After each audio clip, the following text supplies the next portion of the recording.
it seeks to make some comparables between Messrs. Manley, Seaga, and Pattison. I think it should be a very good read. I myself will be joining virtually, and those of you who can, I'm not even sure if he's encouraging persons to attend. He's certainly encouraging persons to purchase. So we need to encourage our colleagues who are prepared to put pen to paper. Statements by ministers. Announcements.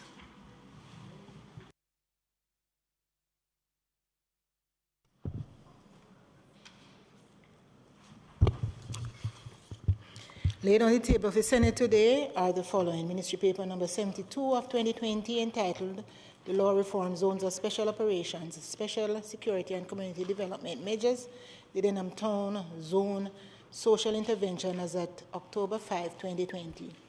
Ministry paper number 73 of 2020 entitled The Law Reform Zones of Special Operations, Special Security and Community Development Measures, the Greenwich Town Community Zone Social Intervention as of October 6, 2020.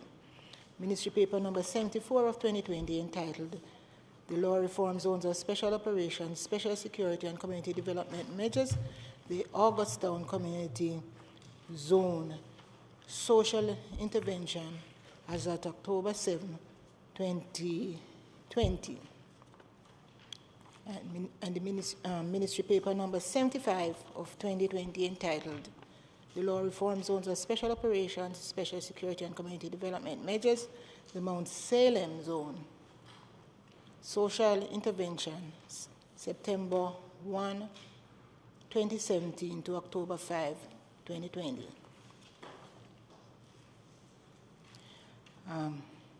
The Law Reform Zones of Special Operations, Special Security and Community Development Measures, the Greenwich Town Zone Extension of Period of Operation number 2, Order 2020, and its resolution. The Law Reform Zones of Special Operations, Special Security and Community Development Measures, the August Town Zone Extension of Period of Operation number 2, Order 2020. The Law Reform Zones of Special Operations, Special Security and Community Development Measures, the Mount Salem Community and Environs in the Parish of St. James Zones Extension of Period of Operation number 5, Order 2020. The Law Reform Zones of Special Operations, Special Security and Community Development Measures, the Denham Town Community Zone Extension of Period of Operation number 5, Order 2020, and these three last name orders are tabled with their resolutions. The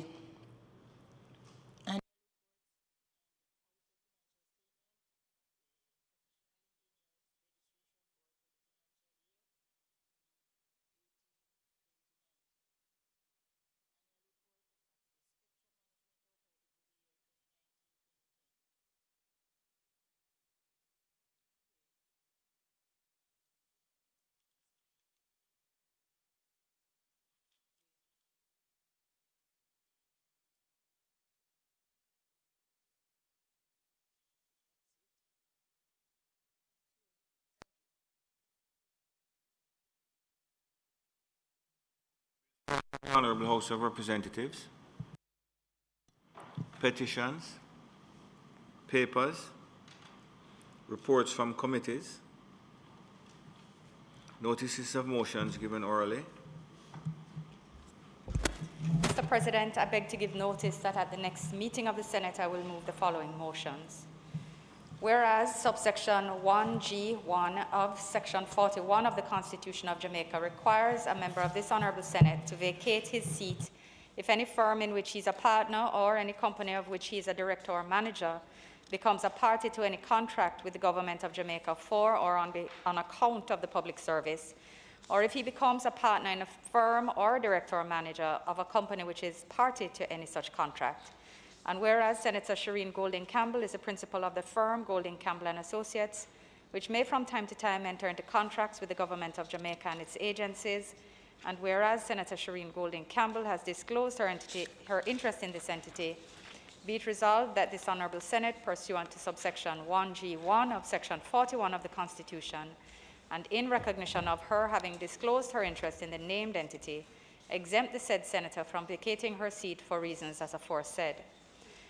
Whereas subsection 1G1 of Section 41 of the Constitution of Jamaica requires a member of this Honourable Senate to vacate his seat if any firm in which he is a partner or any company of which he is a director or manager becomes a party to any contract with the government of Jamaica for or on account of the public service, or if he becomes a partner in a firm or a director or manager of a company which is party to any contract.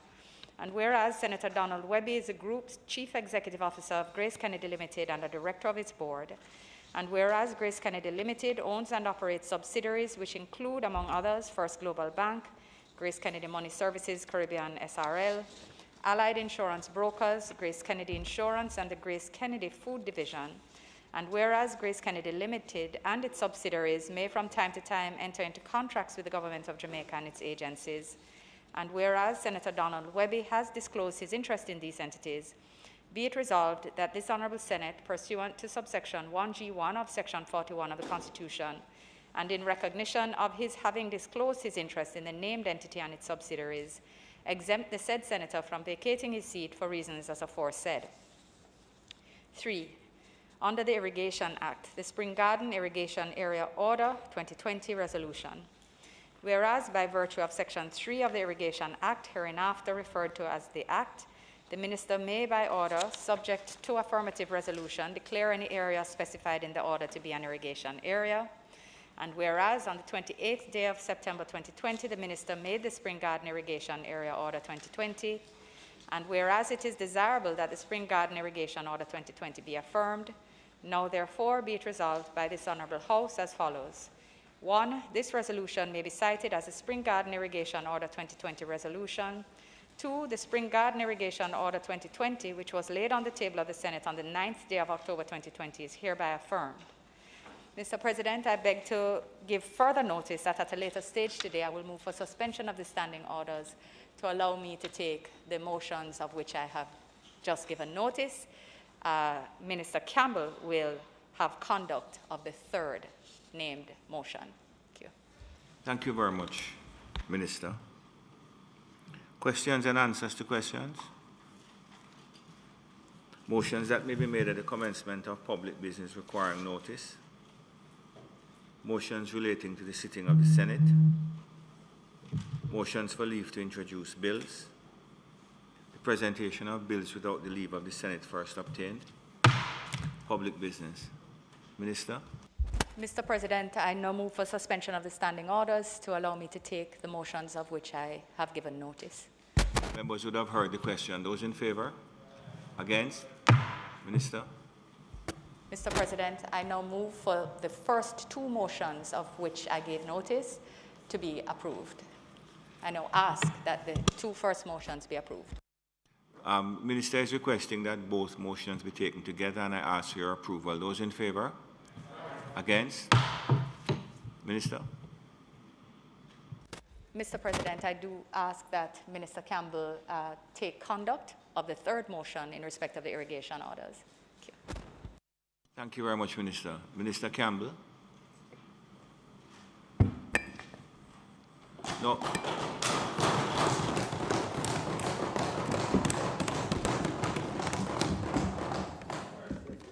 Minister Campbell.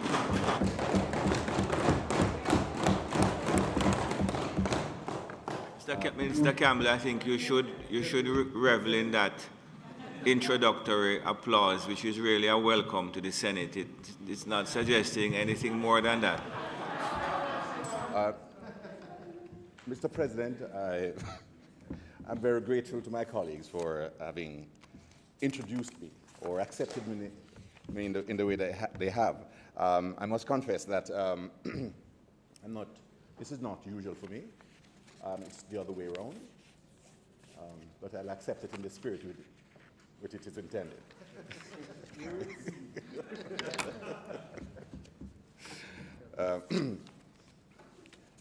Mr. President, the the Leader of Government Business having tabled a motion in relation to the Spring Gardens Irrigation Order 2020 on the 9th of October 2020. I now ask, well, Mr. President, I'll read the motion, the order, I'm sorry. In exercise of the power conferred upon the Minister by Section 3.1 of the Irrigation Act and of every other power hereunto enabling, the following order is hereby made. And this order may be cited as the Spring Garden Irrigation Order 2020. The area described in the order is delineated in Part B of the attachments to the order, Mr. President, and is declared to be an irrigation area for the purposes of the Act. The schedule, Mr. President, describes the area as commencing at the intersection of the southern section of the main road from Buff Bay to Orange Bay and the western side of the Spanish River bank, then proceed in a southerly direction along the Spanish River bank to the corner of the boundary at the grid intersection of 789-300 and 673-200. Then continuing in a westerly direction along the boundary to the center of the Spring Garden Road. From there, proceed in a northerly direction following the center point of the Spring Garden Road to the point in line with Lifespan Water northern boundary between grid lines 789-000 and 764-000 and 789-100, 674-000. Then move in a westerly direction along the Lifespan Water northern boundary to the western side of the stream, located northwesterly of the intersection of grid lines 788-000 and 673-900. Proceed in a southwesterly direction along the western boundary of the stream to the southwestern point of the parcel between grid lines 788-700, 673-900, and 788-000, 673-900. Then we move northwesterly along the same parcel across the reserve road and continue northwesterly along another parcel for approximately 49 meters. And Mr. President, I do not take paternity for the spelling of which appears in the order.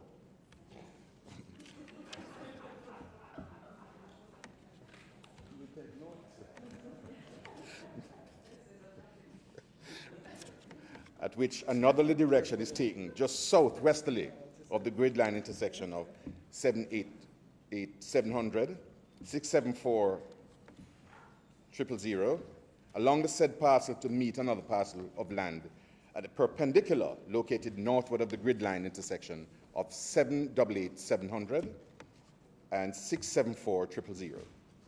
Thence proceed westerly to the eastern section of another stream, where a northerly direction is taken along the eastern side of the stream and western side of the different parcels, and continue north until the stream meets the western side of the Buff Bay to Orange Bay main road near the grid line intersection of 788-700, 675-000. Then proceed along the southern side of the same main road to the point where it intersects the western side of the Spanish River.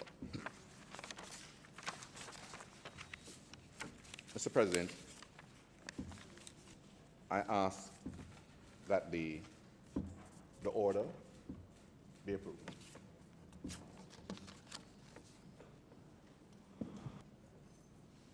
Mr. President. Thank you, Minister.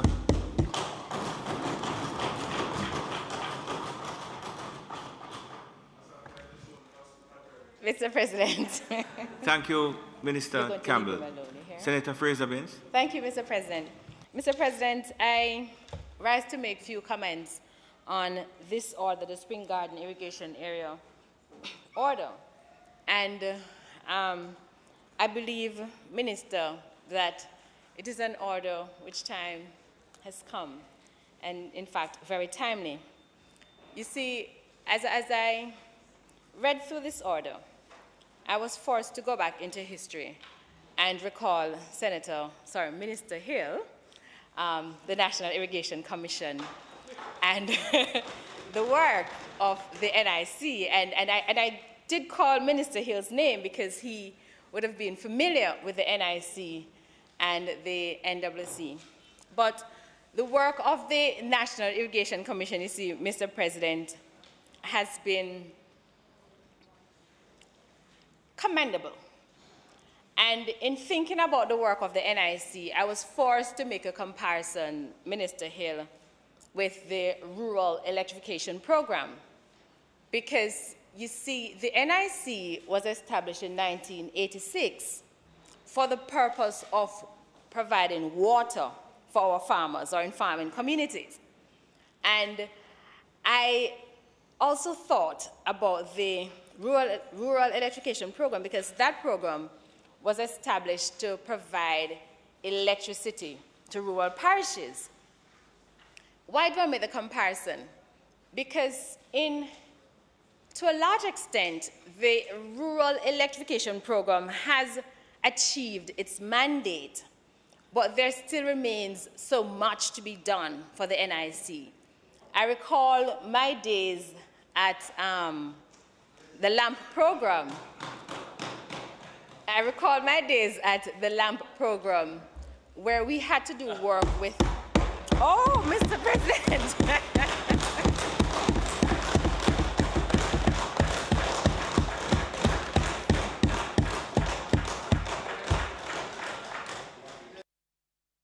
I thank you, colleagues.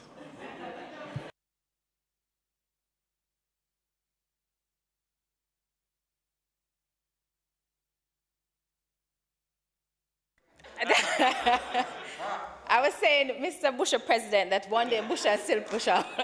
But Mr. President, I digressed. and I was talking about the fact that the Rural Electrification Program has, to a large extent, achieved its objective, but there still remains more to be done for the NIC and water and irrigation, particularly in farming communities. And I am using the opportunity to make a call for more attention, for more work to be done for our farmers. Too often, we hear our farmers in the breadbasket parish calling for water. And though I know that this particular order is specific to the Spring Garden area, I believe that we need to have more of this type of order to ensure more of our farmers have irrigation. And I raise it, Senator Gale, because the issue of irrigation cannot be divorced, whether it is in Spring Garden, or it is in Colbeck, or it is in New Forest, Duff House. It cannot be separated from the key issue of food security. And in a time like this, meaning a time with COVID, where our import bill has increased, where persons are unable, where persons have lost their jobs, where agriculture is becoming more and more important, you will appreciate that irrigation and water and access to water is going to be critical for food security. I know it speaks to the Spring Garden, but I can't divorce it from water generally. Because this week, I was forced to think about water within the context of human rights.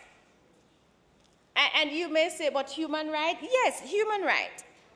Because for most of us, we are so used to getting up and turning on our tap, and water comes. we don't stop, and we do not think about it. But this week, I literally had for 2 days to stop and think about it because I had no water. But thankfully, I'm a country girl. I went to Westwood, so I know how to use one tin of water to get my things done. But it forced me, Senator Gale, to think about the many Jamaicans who do not have water, who every morning have to get up and go to the standpipe or to the community tank or to their neighbor to catch water to get them things done. Or to the river to wash their clothes, or to just get water to do different things. And so, for me, as we look at this order, the issue of water should be seen as a human right. It should be something that everybody have. So people like you and I who get up in the morning and turn on our pipes without having to think about it, all Jamaicans should be at that place where they can get up and turn on their pipes and not having to think about it. And the other thing that occurred to me as I looked at this order was the importance of water in this time, specifically Corona. Why do I say that? As a country, we are called upon to sanitize, we are called upon to wash our hands, we are called upon to clean our areas. But with the absence of water, that task becomes even more difficult. And with my 2 days of no water, I struggled. So you can imagine the Jamaicans who don't have no water at all for weeks. And in that regard, I want to make some recommendations. Supporting the order, I recommend one, that the government undertakes a program where every Jamaican is given a black tank for those who don't already have a tank. So that's the first thing I'm recommending, that every Jamaican is given a black tank. The second thing, and I'm happy to see His Worship the Mayor here, is that coming out of the Building Act, that we enforce, I do believe that provision is in the Act. If it's not in the Act, it will be in the regulations, Senator Williams, that we enforce the requirement for harvesting of rainwater. I spoke some time ago about my affiliation with an Eastern Caribbean island and the fact that every house, and Senator Scott Motley, who also has affiliation, can attest to it, that every house have what they call a cistern. You don't build a house without having an underground tank. And I am recommending Senator Williams that as we move to execute and administer and operationalize the Building Act, that we ensure that every house, every building, not just house, have a system for harvesting rainwater. And I also want to quickly add to it that the developments that are taking place now, the multifamily developments, that we find a way to work with the developers to ensure that they too secure water for these developments. And if we can do that, then we would not have to worry about situations where the NWC has to do maintenance and then has to cut off the main, because you will always have water. The issue of water being a human right will be satisfied, and the issue of hygiene will no longer be of concern because persons will have water to treat with that.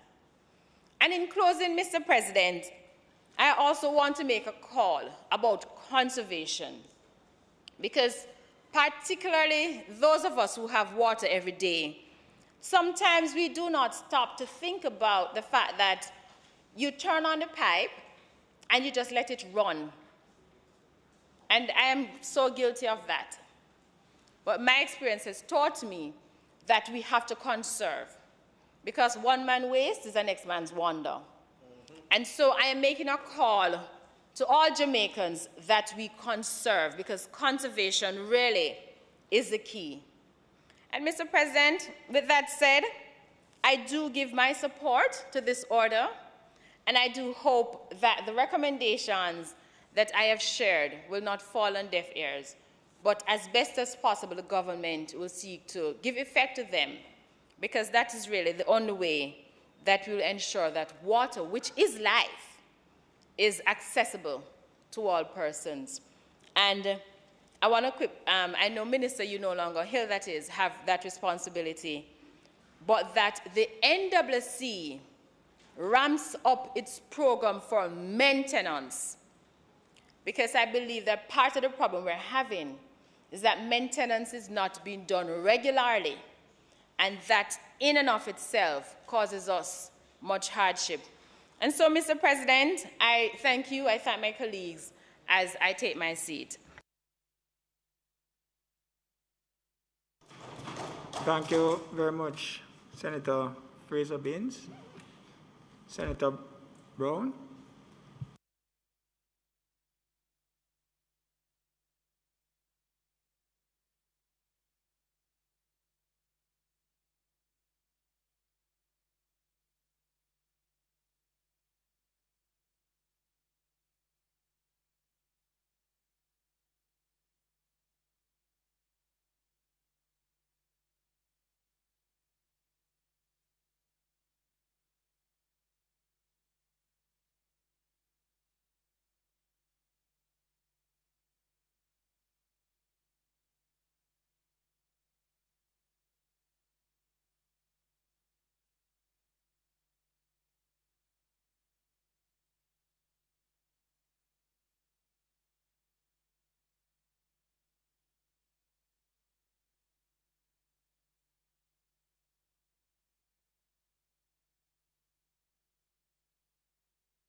Good when we can get irrigation to farmers.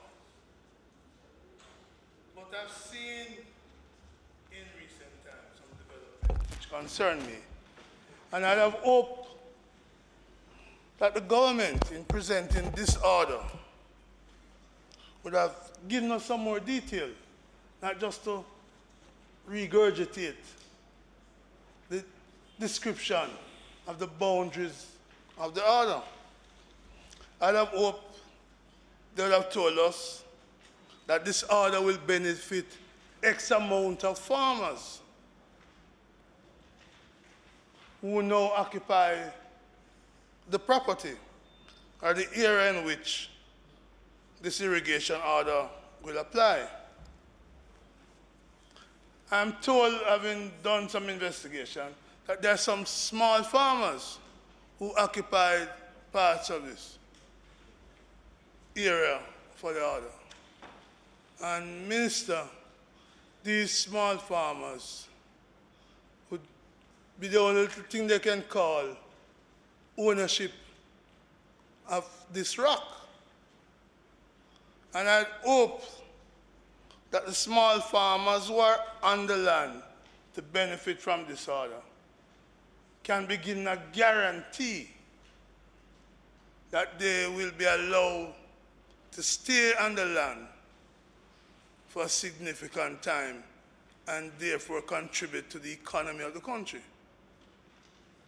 I speak to these small farmers and the need to give them guarantee, because oftentimes with a new irrigation system being put in place, the small farmers on the land are given notice, be it on the beach that some used to operate or in the factory somewhere, the small people get pushed out. So as the government makes it better for the area, because irrigation will make it better for the area,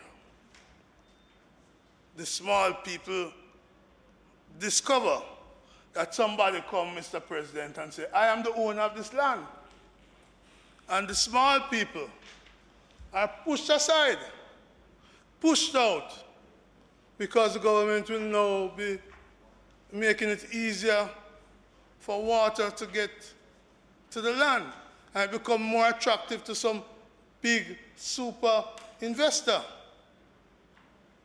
And I really hope, Minister Campbell, that this is not a precursor of some major investor coming into Spring Gardens and removing the small people on the land now. So the question for me is, who will benefit from this order? Is it the people out there? Or is it for some big investor to come in? And the absence of information from the government indicating where it's going leaves me very concerned. So again, I ask for a guarantee for those on the land. And I share Senator Fraser Binns' points about the human rights of water. In the current economic situation, will it be an excuse to remove those farmers that they can't meet the cost of the water? So I'm speaking up for the small farmers out in West Portland who occupy sections of this land. And I'm urging the government to recognize that it is the small farmers who is going to give us the best bang for our buck in terms of development, in terms of assisting the community. I'd have also hoped, Mr. President, that in making a presentation on this irrigation order, we would have been told the benefits to be enjoyed by the economy. In other words, we're putting in water, we're going to get so much more tons of planting, of dasheen, or whatever crop is going to be grown. And that's important because in the quarter, April to July, our economy, the GDP of our economy, contracted 18.2%. So I'd have been happy to be told that this order is going to contribute to a 5%, a 10%, X% growth in the GDP for that area and therefore positively impacting the country. Because we need to do everything in the country now to grow the economy. It's not enough to shout prosperity. It's not enough to shout growth. It needs to be seen and felt by the people. And so, if you guarantee those small people out there, I am sure they will contribute to our GDP growth. If you ask the senators in this chamber, all 21 of us, any detail about this act that we're going to approve now, this order, we don't know. And I suspect, Minister, not even you know the benefits of flow specifically from this. And so I am recommending that when we come with orders like these, Senator Webby, let's give some data and some information so we can measure whether this has been good or bad and not just rubber stamp because some minister says, I want this order done. Let us rubber stamp it if we want to rubber stamp because we know from the data provided it is going to be good for the country. It's going to be best. I can't just take words now. I live, Mr. President, by the view that we must be outcome-oriented. Not just to clap the desk because something has happened. We must ask what will be the outcome of that. And as Senator Webby and I agree, the best way to do that is to be able to measure it. Because if you don't measure it, you won't know whether we're making progress or not. And so, for example, with the impact of the COVID on the country, our counter ought to be what will improve or will grow the economy as we fight the COVID. And I'm not sure I get that from the sparseness of the opening by the government on this order. I'd ask some more. See, Mr. President, we can applaud the order when it's approved, not knowing its impact. It's like saying, well, if we get some fire engines, that's fine, even though the cost of it becomes $1 billion plus more than we should be paying for it. We must be outcome-oriented. We must measure. We can't just say we get some new fire engine. I've seen the Auditor General, for example, I see you looking to intervene. I've seen the Auditor General, for example, said, well, we spend billions on the Art Trust program. But because of the absence of the outcome-oriented approach, they can't say we got value for money. And so in spending in this irrigation order, will we get value for money, Minister Campbell? What will that value be? How can we measure it so that an Auditor General doesn't come down the road and say, well, here we go again. No value for money. So we have no problem in saying we want to support this because we believe it will be value for money.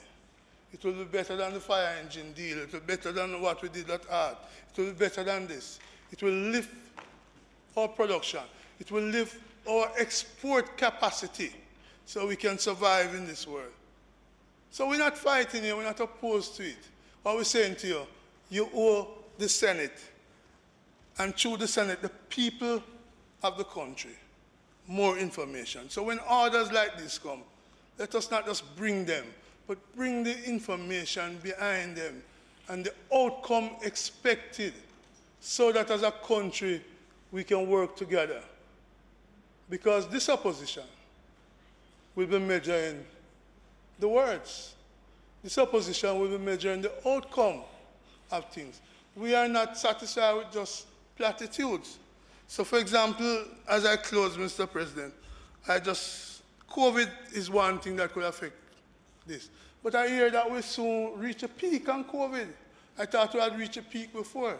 And I beg somebody to tell me, what number is the peak? Is it 8,000 we passed that? Is it 10,000, Senator Samuda? Is it 20,000? So I can be comfortable when I say 19, I just run ahead and don't get into the next 1,000 for the 20. Because it strikes me that with this community spread, which could affect the irrigation area, with this community spread, we are not near any peak. When I watch the television, I see America, 40 states increasing, France locking down and curfew and this. I just ask for the government, give us the data. Let us trust the people with the data so we can make an assessment. So in this, the opposition have no difficulty in supporting, even though we're doing so blindly. We're putting our faith in you for a short while, Minister Campbell, to say, we expect you to come and give us the outcome. Will we be able to see in the social and economic survey next year that Portland agriculture has taken off because of this? Will we see in the survey of living condition that poverty has gone down in Portland because of this? We'd be happy if that happened. But right now, it strikes me, just as the unemployment numbers has gone wide, that our country is going through a serious, serious period. And it can't be just we rush and do things. We need to see the outcome. The last thing I'd say is why the outcome-oriented approach is important to all issues, including irrigation, Mr. President, is that when you look at what has happened to our roads, what you have Marcus Garvey Drive, Spanish Town Road, collapsing roadways. We put money in them, but the outcome doesn't seem to be supportive of the big input. As somebody has said to me, carpet and water don't agree. May it please you, Mr. President. Thank you very much, Senator Brown. Senator Morris.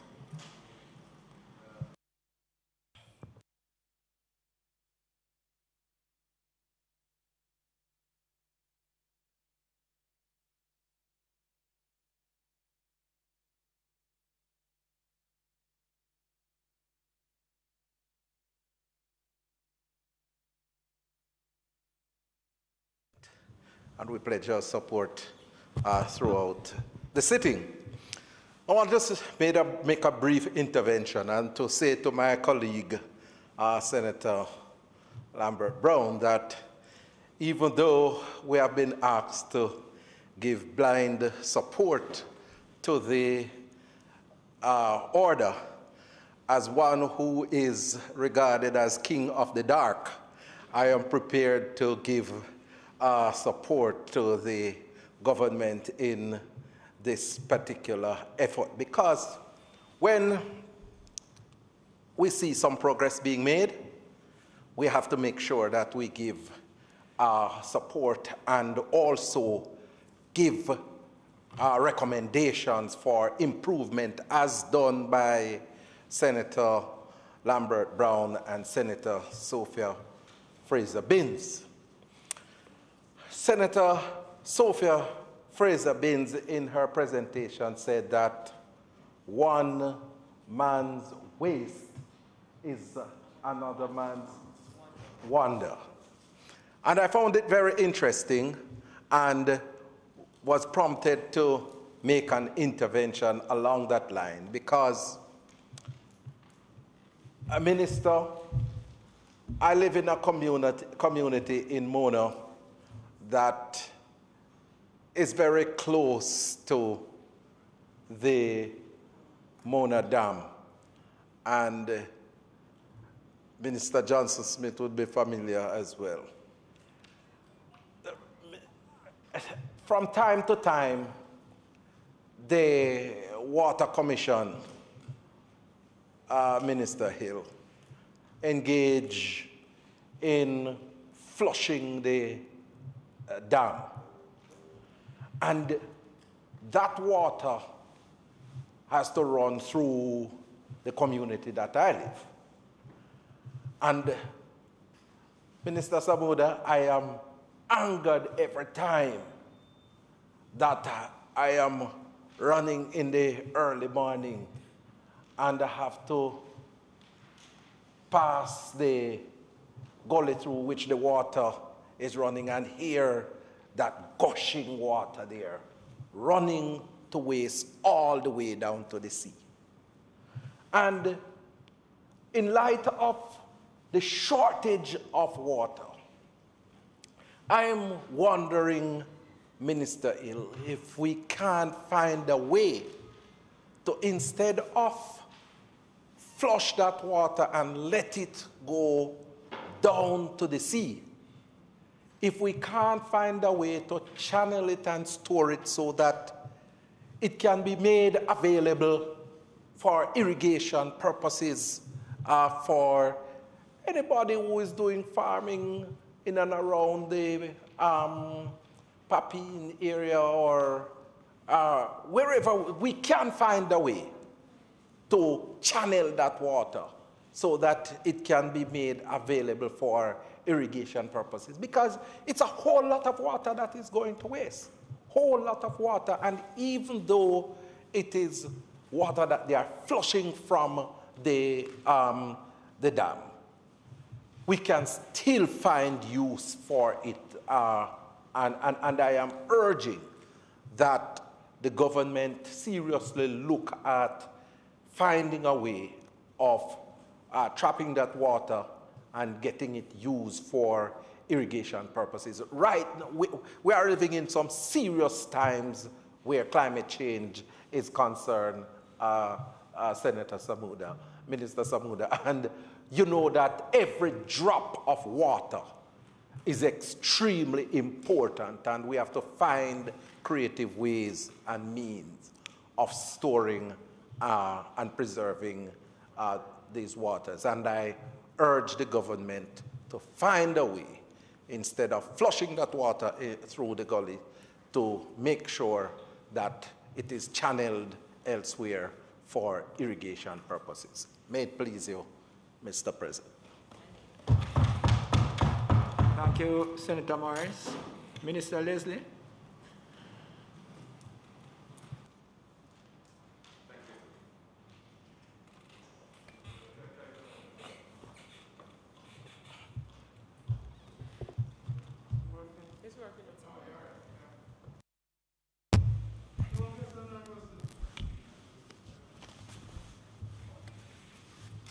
Thank you, Mr. President, and I thank my colleagues on the other side for their contribution to the debate touching this order.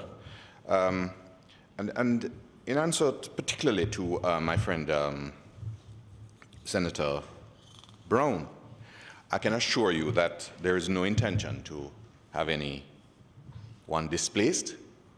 In fact, you will notice that the administration has now made rural development part of its operations.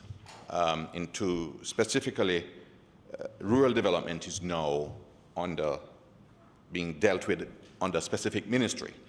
And I think there is an attempt to bring in everyone.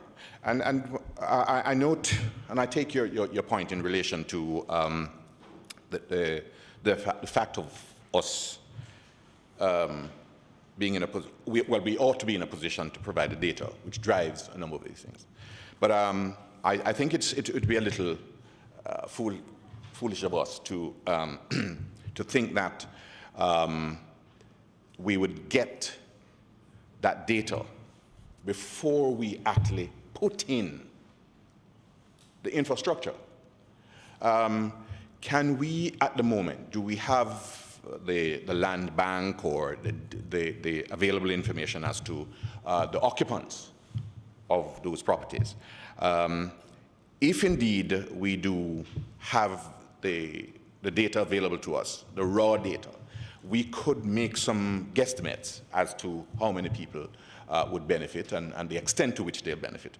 But I think sufficient to say that putting in the infrastructure to make these lands more productive is the intention, and I suppose somewhere along the way we will be able to collect all the data, and the relevant institutions, the PIOJ and Statin and all those bodies, will be able to provide us with the estimates as to how much more productive they'd be. But I do take your point that we ought to get to the point where these things are data-driven. In the circumstances, Mr. President, I ask that the order be approved. The question is that the Spring Garden Irrigation Order 2020 resolution be approved.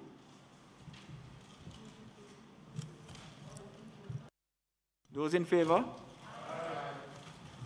The ayes have it.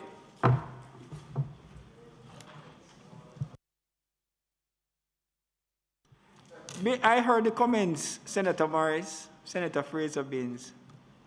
If you wish for me to ask the question formally, those against? No. All right, thank you. Mr. President, thank you very much. Mr. President, it's now intended to take the matter of the bill, which was tabled last week, the Authentication Foreign Public Documents Act 2020.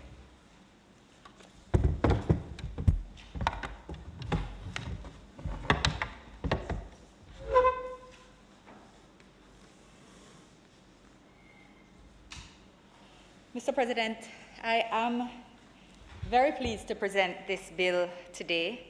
It is the bill to implement the convention abolishing the requirement for legalization for foreign public documents.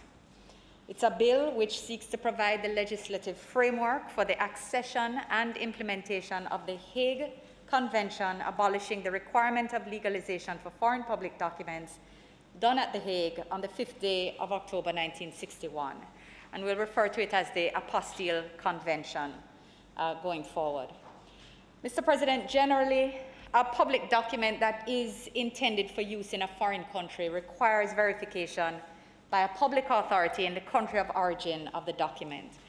And the requirement, of course, comes from the fact that the recipient in the foreign country would not be able to verify the official capacity of the person signing it or the authenticity of the signature or the stamp or the seal which it bears.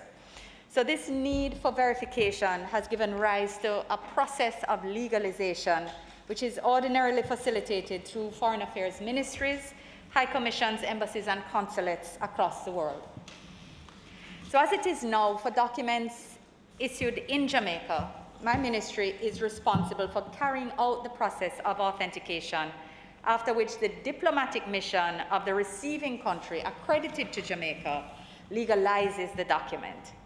In some instances, several intermediary steps are required, and it can be quite a treacherous path or an uncertain path at the very least for individuals and even companies to navigate. So, Mr. President, you can appreciate the inconvenience that's often experienced by individuals who are seeking to have their documents verified here from overseas or from here, indeed, in another country. It's not good for business, Mr. President, because sometimes the process is not only time-consuming, it's cumbersome, it's inefficient, it can be quite frustrating.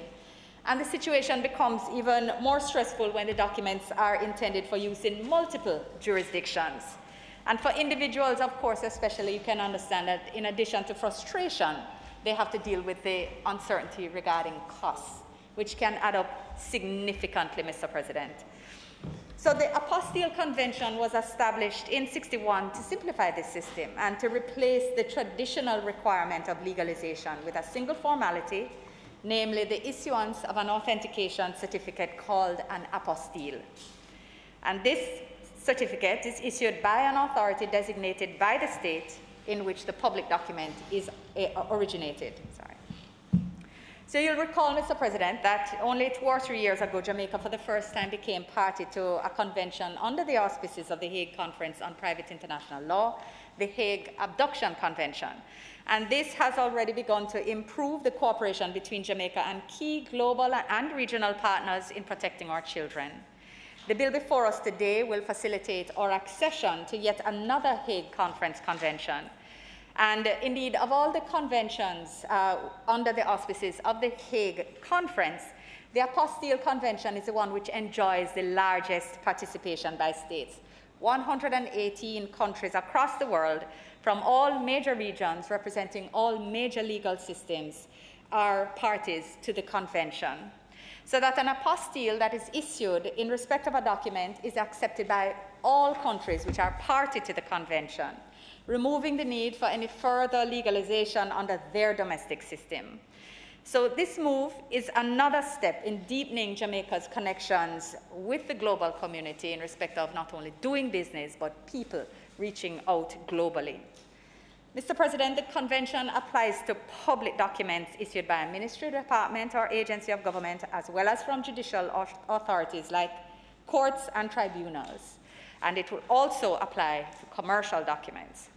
Some of the most frequently processed documents now under our current system at the Foreign Ministry, just to give you a sense of the scope of use of the authentication process and therefore what will be used under the apostille process, include birth certificates, marriage certificates, death certificates, educational certificates, adoption certificates, medical documents certified by the Ministry of Health and Wellness, divorce decrees, probate letters of administration, police certificates, declarations, shipping documents.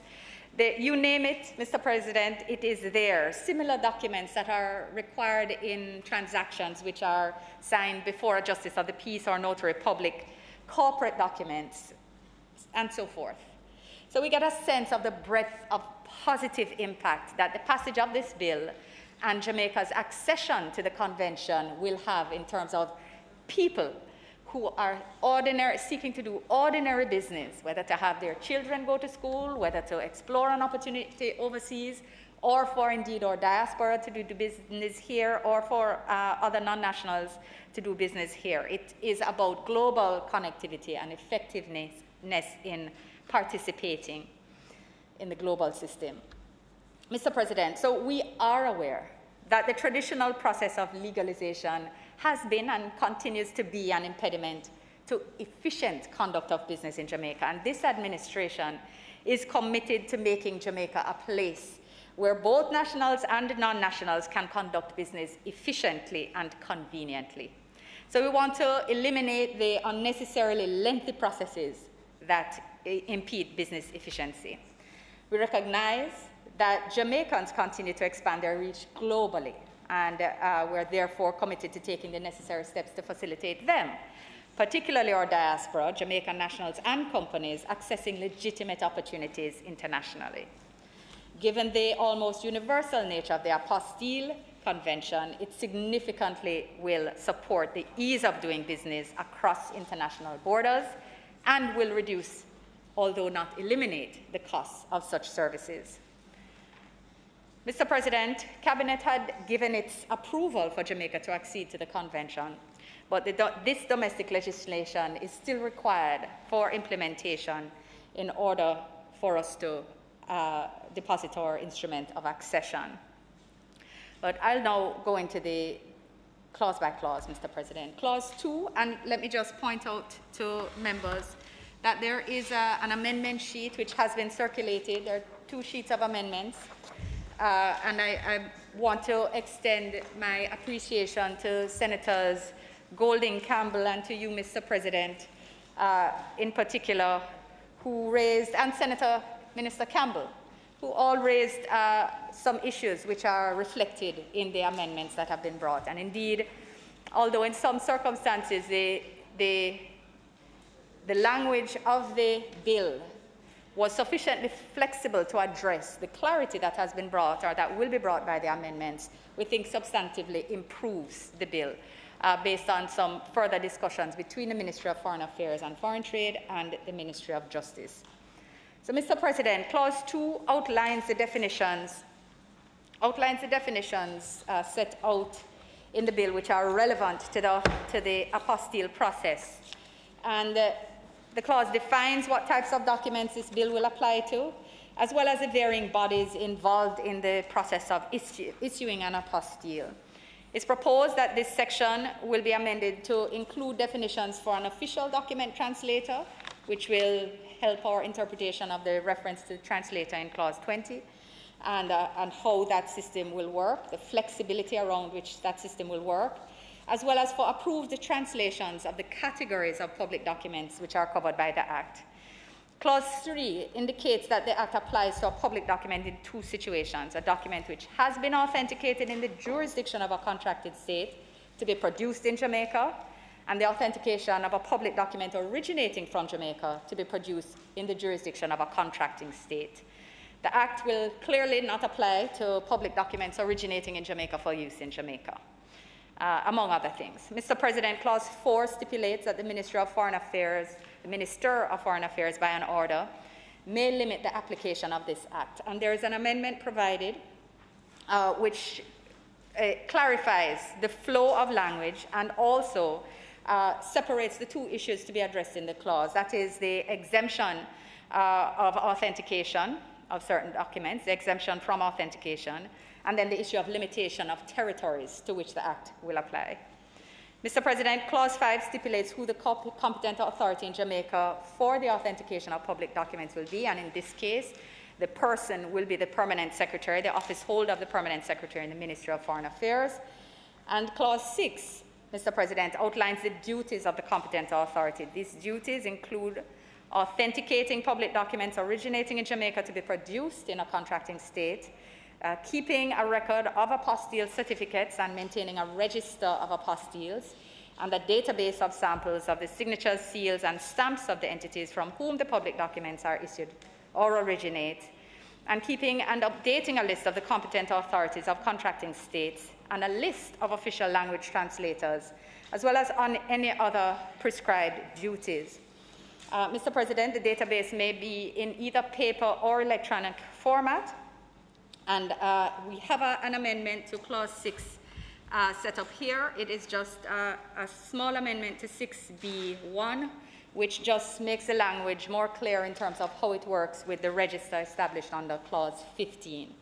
And Mr. President, just to share that the ministry is far along progressed in the development of the project for implementation. So our work in establishing an electronic register, which is intended, it is anticipated that we will that if our ambitions exceed the realities of our ICT accomplishments, we will start with paper-based, but the aim is to work towards the implementation of an e-register, etc., and there is a project in place.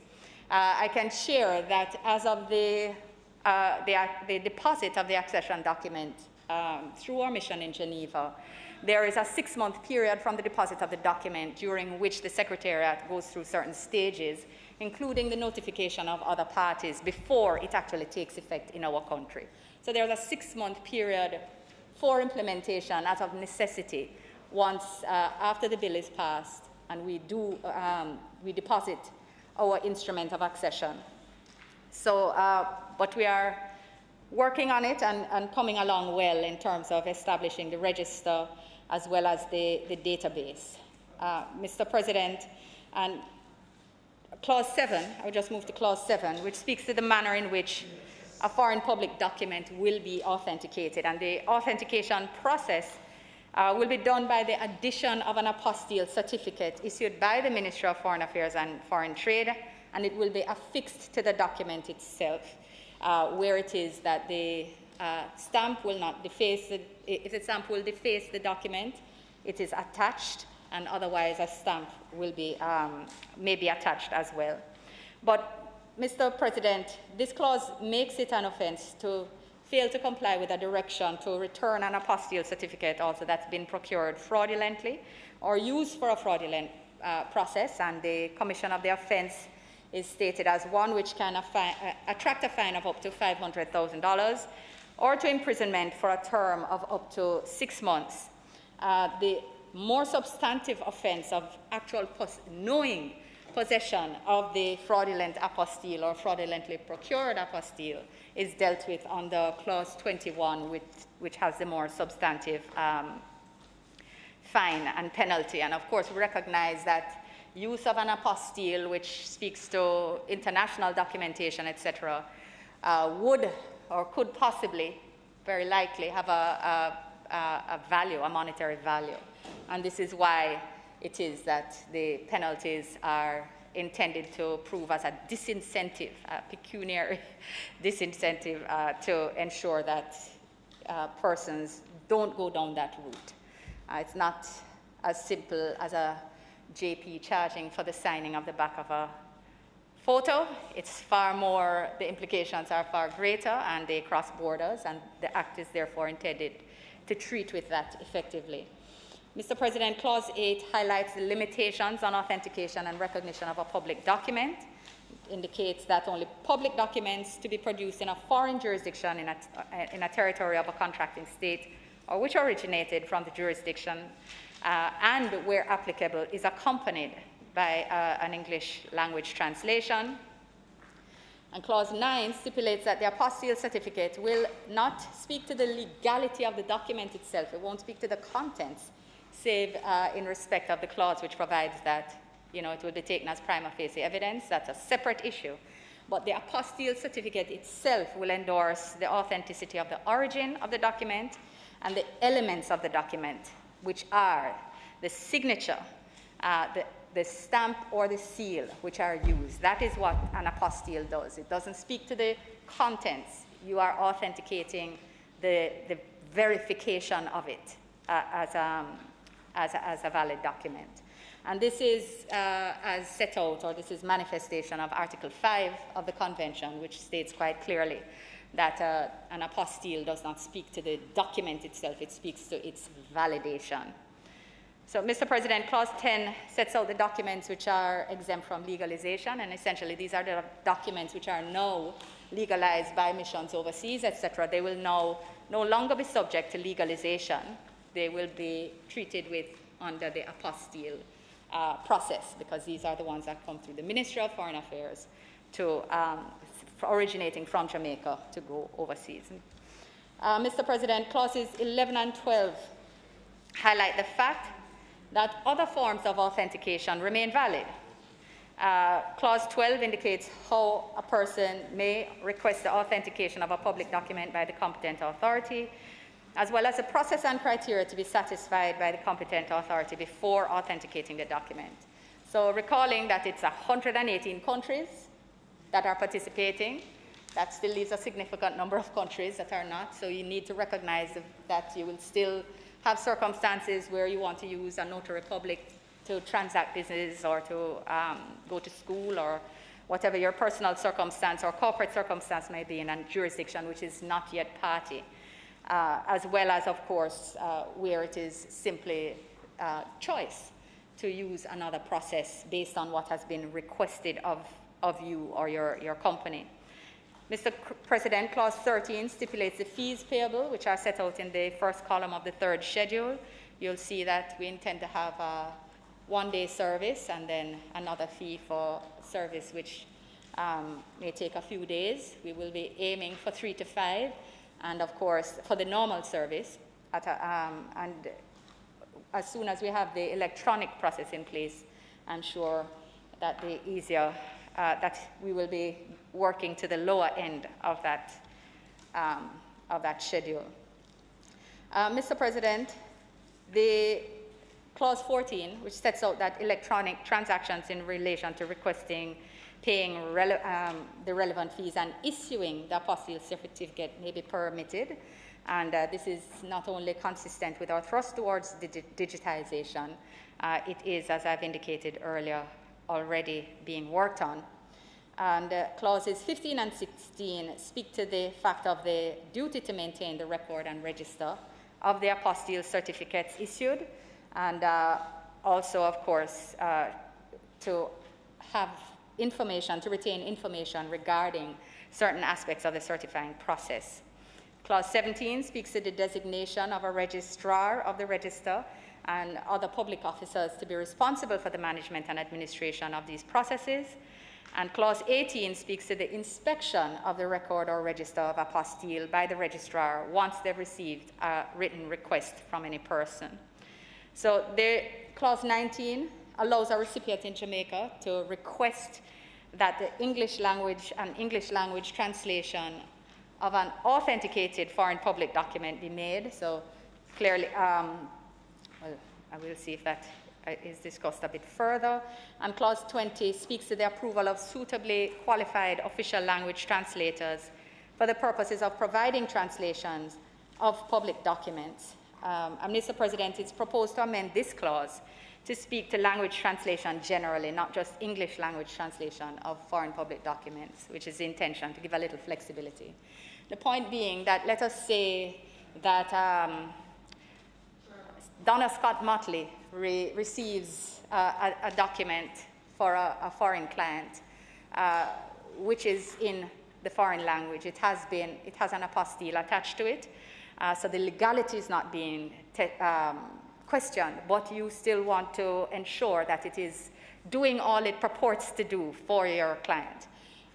But you have your own trusted in-house translator, and you therefore would not be seeking to have the Ministry of Foreign Affairs authenticated. You wouldn't be mandated to come to us to do that. You could request a translation from the party who is sending overseas, or you could have your translation done here. It would be a matter for your convenience. Slightly different where it is a matter for which the competent authority is being asked to attach the apostille. Now, we only accept translations from 5 services, and we intend to gazette those 5 services. And the regulations which are provided for under 24, we will develop regulations for the process to apply to be added to the list of gazetted. Clearly, you'd have to have some history recognized of the the standard of accuracy of your services, etc. We will define a process for that. But we keep the flexibility in now, because the aim is not to create a bureaucracy around translation or to mandate that the ministry must always, to create some sort of lockhold. It's to create flexibility in the process and to reduce bureaucracy. So if your foreign partner will accept a local translation, but if they're requesting a certified translation, one which must come from the competent authority, then the government will only do so if we are satisfied with the level of the standards, rather, maintained by those bodies, those services who we gazette.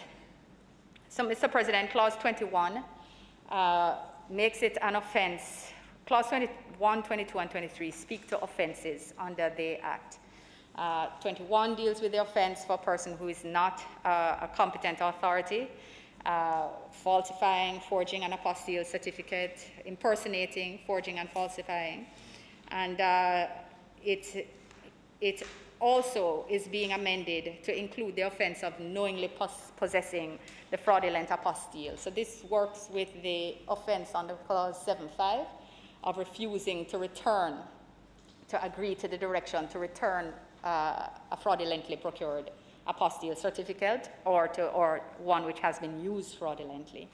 And so the amendment to that is quite clear. It's simple, including an additional paragraph and the word or. Clause 22 makes it an offense to impersonate the competent authority, and again, the offense, as it was with 21, is a fine not exceeding $3 million or imprisonment up to 3 years or both, such fine and imprisonment. Clause 23 is the offense of knowingly producing documents containing false information or falsifying or tampering with an apostille certificate. Again, remember, this is circumstances where countries are agreeing that once you provide a document with this certificate, it is to be accepted as being validly certified. So for there to be trust between countries, it must be that countries have an assurance that the legal framework around your implementation is one which is sufficiently robust, where you treat it seriously, you treat the certification seriously, and the process seriously. And that's why 21, 22, and 23 provide for not only fines, monetary fines, but also term of imprisonment as an option, or both as a disincentive on the corporate. You know, if you hit somebody where in the pocket, sometimes they can simply budget that into their wrongdoing, depending on the level of criminality. Where you attach imprisonment, then there is less maneuverability around that, and therefore we are demonstrating by the option for both. I know there have been senators on that side that have objected to both. It is not our position. Where you can earn from the wrongdoing, then for a corporate entity, the disincentive will be imprisonment, and there is no reason why, if you have not gone down one path, rather why the courts should not be able to go down both paths if your crime has been so egregious and knowing. So that is the policy that has been put forward in these clauses. Mr. President, Clause 25 allows the minister to increase monetary penalties specified in the Act, and this mechanism has been implemented in several laws which we have passed in the Senate to ensure there's a mechanism for updating of monetary penalties rather than allowing them to become outdated and require a full amendment process. And Mr. President, so I commend this bill, which is long awaited. I must admit that once persons in the legal fraternity several persons heard that this bill was on the horizon, I started to get the calls and the WhatsApps to ask, when is this thing coming? Because the cost and the cumbersome nature, I know, I see the leader of opposition business nodded, it is really unimaginable sometimes, and not only at the corporate level, at the personal level, the challenges that people go through. This will simplify, it will reduce the cost, and it will bring great certainty to nationals and non-nationals, to our diaspora, and to persons doing business here and abroad, between Jamaica. And in that context, Mr. President, it has given me great pleasure to open this debate, and I look forward to the support of colleagues on both sides. I thank you, Mr. President. Thank you very much. Minister.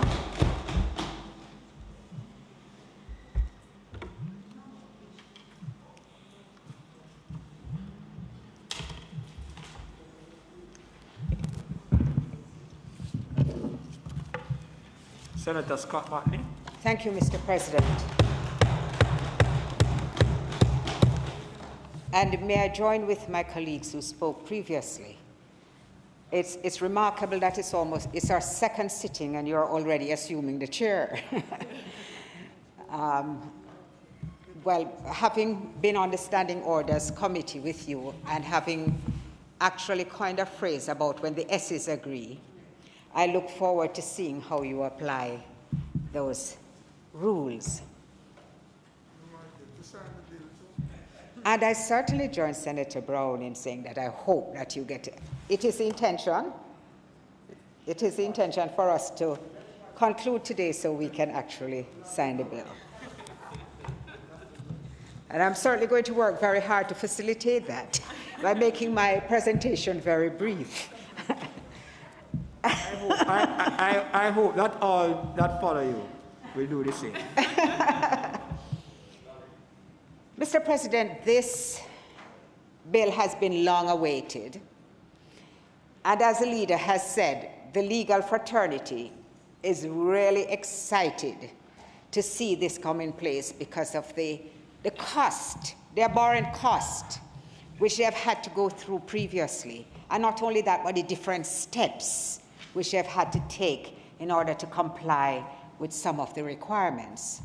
The Hague Convention has established this sort of seamless process, and it's very important that we have it in place.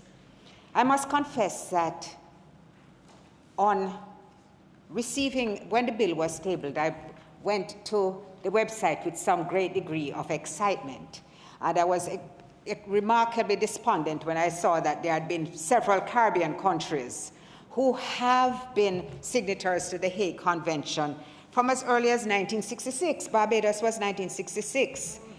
And I think the last person actually as listed was Guyana in 2019. So we are late. We really are late, but it is better that we are, they say better late than never, and I, on this occasion, embrace it wholeheartedly. I cannot help but make a few remarks within the context of COVID, because the minister, the leader, will be able to understand that COVID had some impact on our consular, our missions and our embassies. Because of lockdowns in various countries, those facilities which would normally be offered overseas were also impacted. And I recall that a friend of mine who had a daughter actually born in the Isle of Man was seeking to get her Jamaican citizenship recorded and could not do it at the time because the embassy was, the High Commission was closed. He had to send those documents to me along with an authorization, and we had to go through all sorts of hoops so that her citizenship could be acquired. Now, when it came to the point now of the passport, that has still not been resolved, Minister, and I really should, now that I'm looking at you, I'm wondering why I didn't consult with you on it. Because, of course, by the time you got to the passport office, they were saying, no, you can't submit it on somebody's behalf. It needs to be at the High Commission. And I'm saying, but the High Commission says it's to be done here. And the passport office is absolutely refusing to handle it. And it's a... And then they actually said, because the High Commission had reopened, and then the High Commission was saying it was perfectly okay to do it here. So it was highly complicated in the sense that you couldn't make a determination as to whether you should just try to explore all the possibilities here, or you had to now send back the documents to the Isle of Man, where, because of COVID, a document which normally takes a couple days by FedEx now takes weeks. It's incredible. So this bill at this point in time becomes even more significant because it eliminates a number of steps that you would normally have to take. And again, I say that I'm fully supportive of it. I have a little difficulty, however, and the difficulty is occasioned by Clause 7, which perhaps the Minister can explain to me why. So it says at 7.1.4, it says, an apostille certificate shall not be regarded as valid if it is not attached to or has become detached from the document it purports to authenticate. Now, with a whole regime, we'd establish within the Ministry of Foreign Affairs your electronic system, your register of all the documents for which an apostille has been given. And the sort of nature of the whole system which we are going to establish, I have a difficulty wrapping my head around this. Because you can go back to the electronic data, you can go back to the register to actually verify whether in fact it was issued and affixed and has become detached by nobody's fault. So I can't see why it should be deemed to be invalid under those circumstances where it is possible to have checks to ensure the validity of it and to ensure that it was in fact issued by the competent authority. So that's just something that it just doesn't, the logic of it just escapes me. In terms, though, of the amendments which have come, I can say that, in particular, the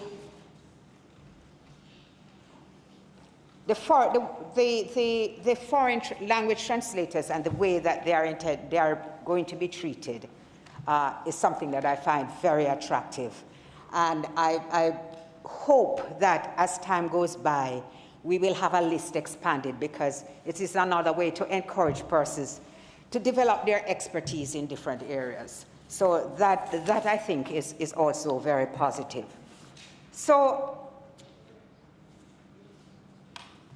when we come to our committee, there might be other things that will come up, but I want to just signal my own appreciation of this bill, even though it is so long in coming. And I know that one of my colleagues was wondering why so much, why you move from 500 to 5,000. Because in her own experience, the whole process, you could do this before for $500. But since I've never had that experience, I will allow her to speak to it. No, well, time has passed, and the whole system which is going to be put in place really does have to. And Minister, when you're responding, if you could give us an indication of like the number of requests that we get for generally, like annually. You don't have a number, that's fine. Right, I got the sense of the breadth, but because you're establishing a whole structure to deal with it, I thought it would be useful to have an idea of like how many, and perhaps even more what categories. And even though I very rarely hear you speak back to a minister, but I heard that enough. It would just, in terms of going forward, you know, if you can share that information, it would be very helpful, I think, because we all now looking towards data to justify the things that we do. But I give the bill my support, Minister, if it pleases you, Mr. President.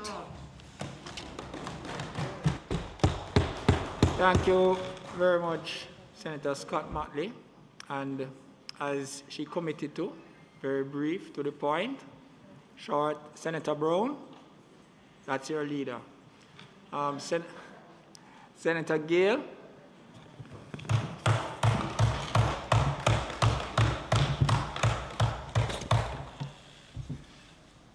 Thank you, Mr. President.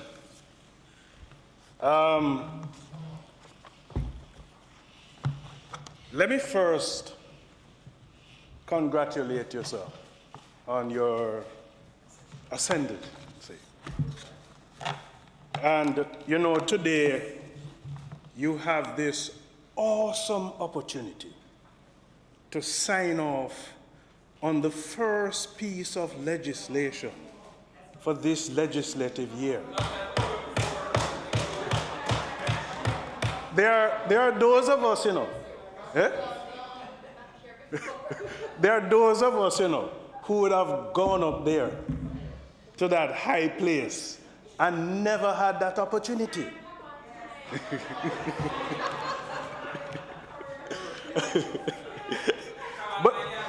But just remember, you know, just remember, President, that we know what you are like down here. We remember what you are like down here. Just remember that you still have some friends down here. Well, I come into the point of order. Mr. President, it is good to be back. And I want to acknowledge those of my colleagues who have returned. Because I think we have established a good family here in the Senate.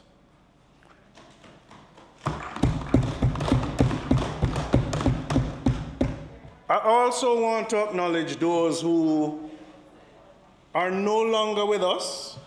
Some would have offered themselves to serve in the other place, and they were successful. I commend them. You know, there are some among us who have attempted that in the past and was not successful.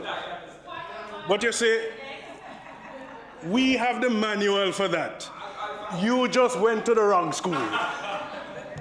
Mr. President, I must acknowledge also Wentworth Skeffrey, who is no longer with the team, for his timely interventions. Wentworth Skeffrey. And KD Knight for his interesting debates. And you know, there's something I will say today in KD's absence. There are times when I'm going to miss our sojourns downstairs for our coffee breaks. And I can say this today, in KD's absence, that we usually utilize the time when Senator Lambert Brown is speaking to do so. Because we know Senator Lambert Brown's presentations were unusually long and punctuated with point of orders. So, President, it's good to be back.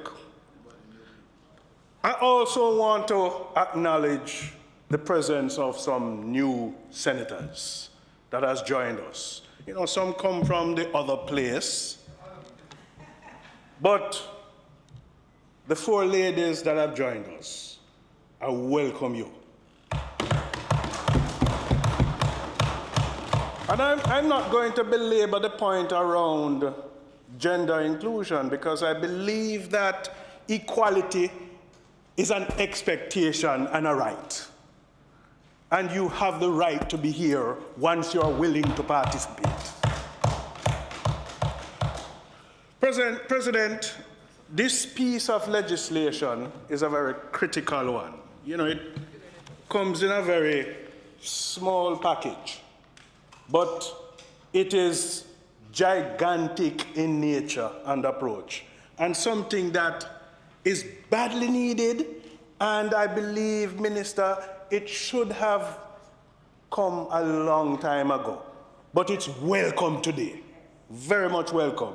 Mr. President, the ease of doing business, in a global marketplace is key to our country's development. And this is one of those legislations that is creating that ease in doing business. And when I had the time to look at not only the legislation, but to go on the website and to look at the convention and examine the process that one would have to go through between going through the foreign ministries of the states of origin to the consulates and the various embassies, to go to the other foreign ministries and the other. It's a very cumbersome, treacherous, costly, and time-consuming procedure. And I can just imagine the challenge that both individuals and businesses would have to go through in maneuvering that very exhaustive procedure. And so, Mr. President, the use of this convention today and our application to it and putting in our own domestic legislation to treat with it, it's simply simplifying the process that is badly needed. And so, President, I welcome it. And I think it's a very good move on the part of, to create that ease of burden of one that is good for our citizens and our business alike.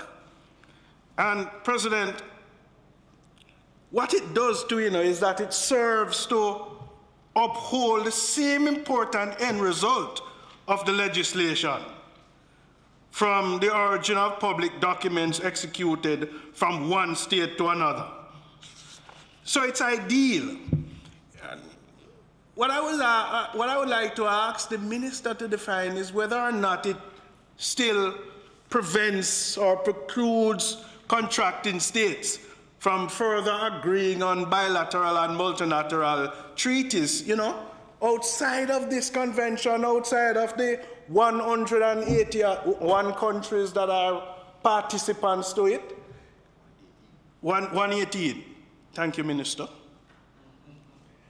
To continue their own deliberations in making arrangements more amenable towards this end. Mr. President, the intention is geared at also promoting international trade and investment and to assist states in establishing conditions that are more amenable to international trade and investment. And my colleague here knows exactly what that means for a business, for a global business that has a far reach, in effect, across the network. And in 2010, the World Bank released its first Investing Across Borders report, which measures foreign direct investment based on legal and regulatory framework of individual states.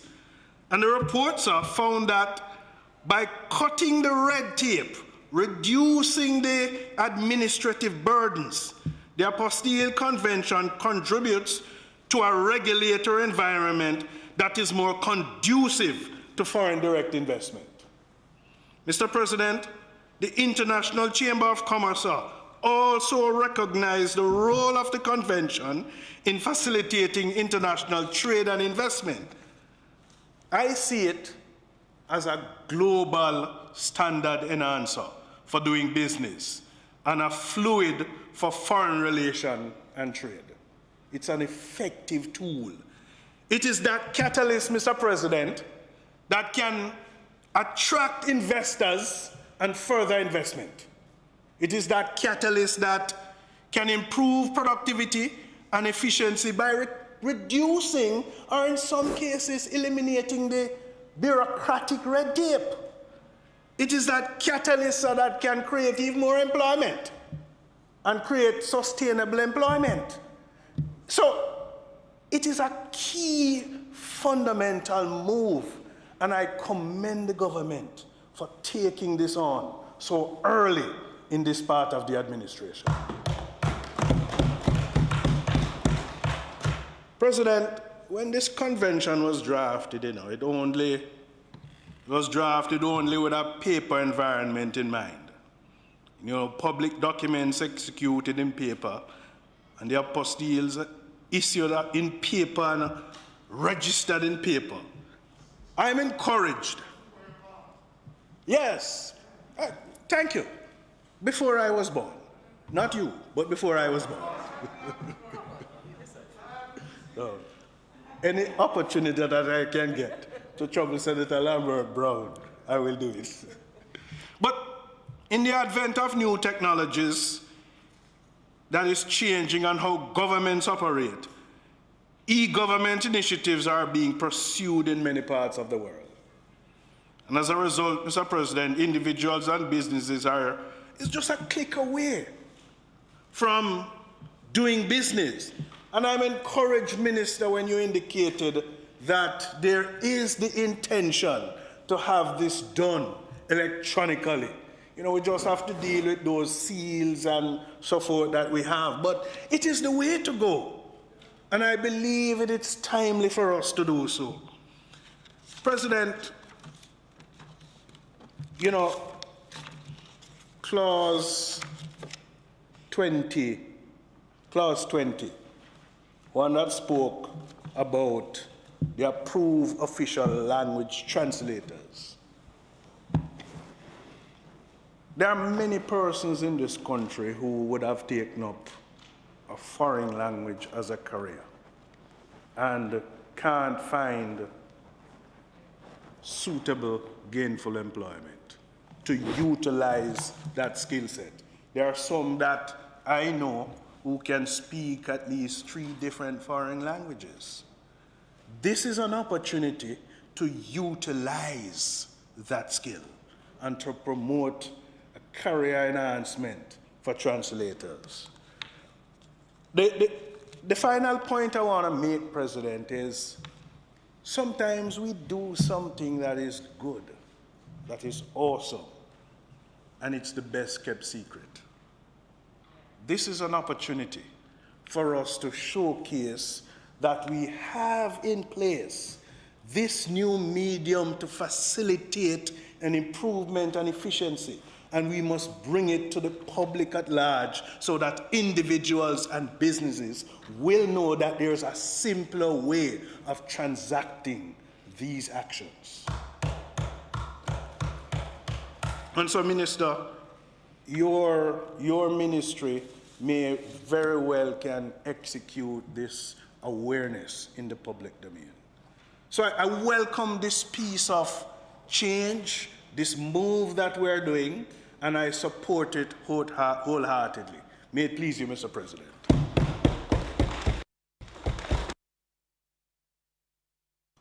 Thank you very much, Senator Gale.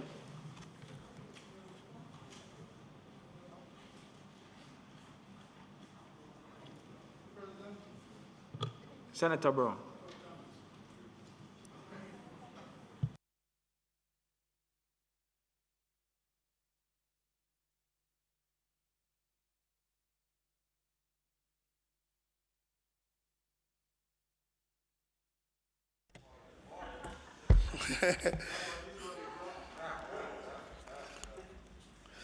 Mr. President, first time I became aware of this apostille convention was many years ago.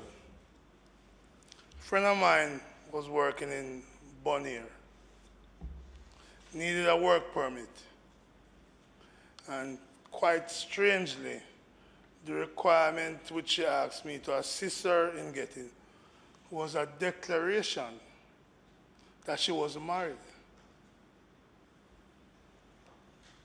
I'm not sure if clause 2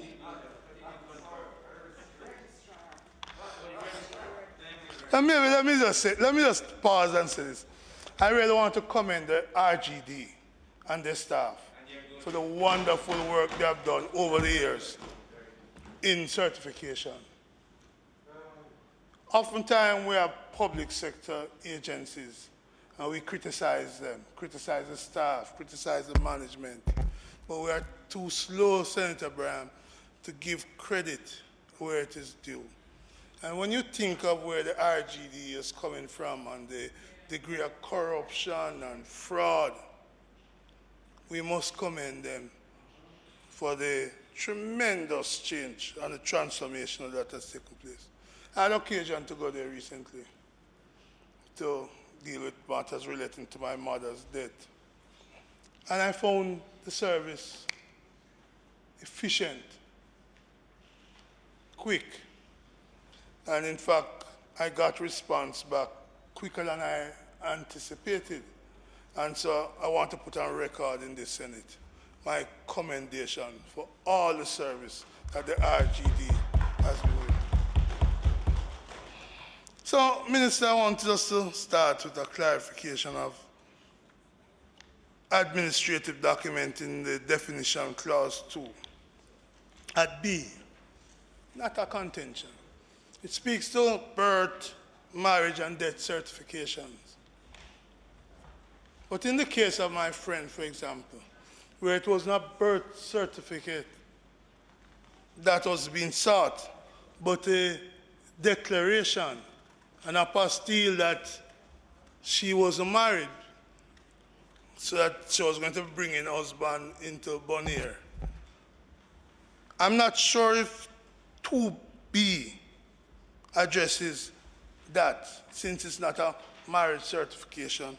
I could also add, how do we treat burial orders as different from death certification?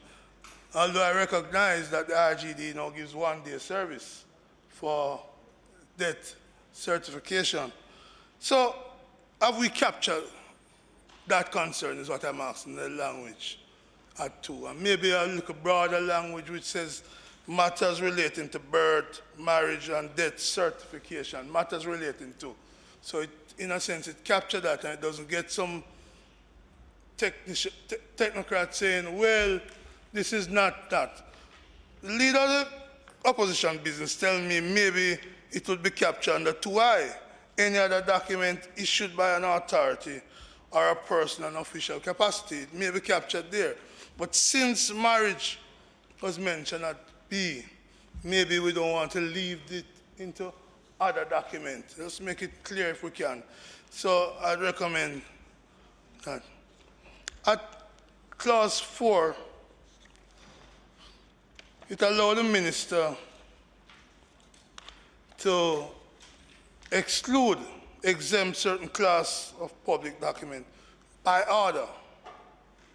I'm not sure if these orders are going to be subject to affirmative or negative resolution. I note, Minister, 26(1)(b) on page 17, where there are inconsistencies, you may do things by order, subject to affirmative resolution. And I'm wondering whether we shouldn't be consistent with all the orders to make them subject to affirmative resolution, so that the orders under clause 4 would also benefit from affirmative resolution. I commend that approach, so we have consistency. I'm never like to give the minister power, not necessarily you, minister, any minister. When the law says X, then we give the minister power to undermine or derogate from what the law says. And in such situation, since the parliament gave the power, then the parliament should affirm such orders by the minister. It's sufficient, and so on. Since I'm on orders by the minister, I note, Minister, the clause dealing with, I think it's now Schedule 3, dealing with fees.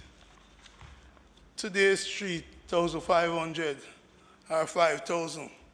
But this bill is going to be, I mean, just the conventional loan has been around since 61, before independence. So this bill could last a long time. Maybe a clause should be inserted which allow by order the minister to change the fees so we don't get into the $100 situation again. And I think the minister who is responsible for this bill did say that they're going to modernize the fees structure and so forth. So I hope that we could insert a little clause which says the minister made changes. Because 10 years' time, $3,500 is the equivalent of $350. Right? Naturally, Minister, you're aware of the concern of some of us in the opposition. And if my colleague Senator Skeffrey was here, he would certainly be saying to us, why do we need at 21 and 22 powers beyond fine and imprisonment? Why do we really want to double it up? We have a little difference with the government, and we still urge the government, leave it to the court to decide. This act is egregious.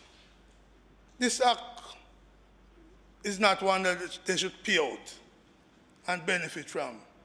This is an act that we should imprison them. Let the court decide that. But then we go further to say, no, fine them and imprison. What's the benefit of the dual punishment? Let the imprisonment stand on its own, let the fine stand on its own, but let us not combine them. So we urge you to look at that. At 7.4, point raised by the leader of opposition business. Maybe we want to consider an amendment which says deliberately attach, so we put the burden on the detachment of the document to be deliberate rather than just accidental. So it happened. I mean, I got a document from the Parliament this morning, and it's the announcement. And Minister, since you're in foreign affairs, you would understand that we don't have to be reading from right to left. It is, I was looking for the Arabic language. Now, if I was to detach this, to read from left to right, such a document, if it had to be authenticated, would then be an issue. So, since things can happen which are not deliberate, let's cater for that. Because it's so easy to say, well, the document is not one, it's not together. It's not together, and therefore it is invalid. And the truth be told, some of our public servants, Senator Braham, are just so stubborn. It's black and white. Either it is together or it's not together. Separated. And so I urge that we put a condition to the detachment that has a deliberateness and not just an accidental detachment invalidate thing. Two other points I want to make about this. Senator Gill, this bill has been long in coming, but like you, I'm happy it is here to make things easier for business, make it easier for individuals. But let us, as I speak to outcome-oriented, let us not in this Senate overstate the benefits of things. Because too many legislation we have approved that we overstate the benefit to the country of it. Employment, investment. Let's take the Arbitration Act. I'd love to get an update as to how many international arbitration has come our way since we have passed that legislation. Because again, it was sold on the great heart. And so my friend Senator Gale, I urge us, acknowledge potential benefit, but let us not oversell to the country the benefits and that will flow. Let us praise the benefits when they come. Let us hail them and link them to the legislation we pass. But let us not tell the people that these things, because Senator Floyd Morris, the Disability Act is one which had so much potential, but still we have not seen the regulations and the other things that will make it bring the real benefit to the people, including the code of conduct. And I won't say anything more on that because I know where you stand on that. Let's take the Road Traffic Act. Again, we sold it as the deal that was going to bring discipline and order on the road. And Minister, I'm going to beg you a favor. Let's get them to bring the regulations soonest. Because what is on the road is just unacceptable, it's crazy. And we can't have it passed in November 2018, that bill, and we still can't get the regulations in place. And I speak to this from the point of view of not overselling that which you're doing. The final thing I want to say, Minister, while this is not about notary publics and so, maybe it's time for the government to consider, and again I'm using my own experience, the issue of the documents that are required for, that the government requires to see notarized by notary public on, to put a value on it. Let me give you an example. Just because my mother would want me to do it, I applied for NIS funeral grant for her.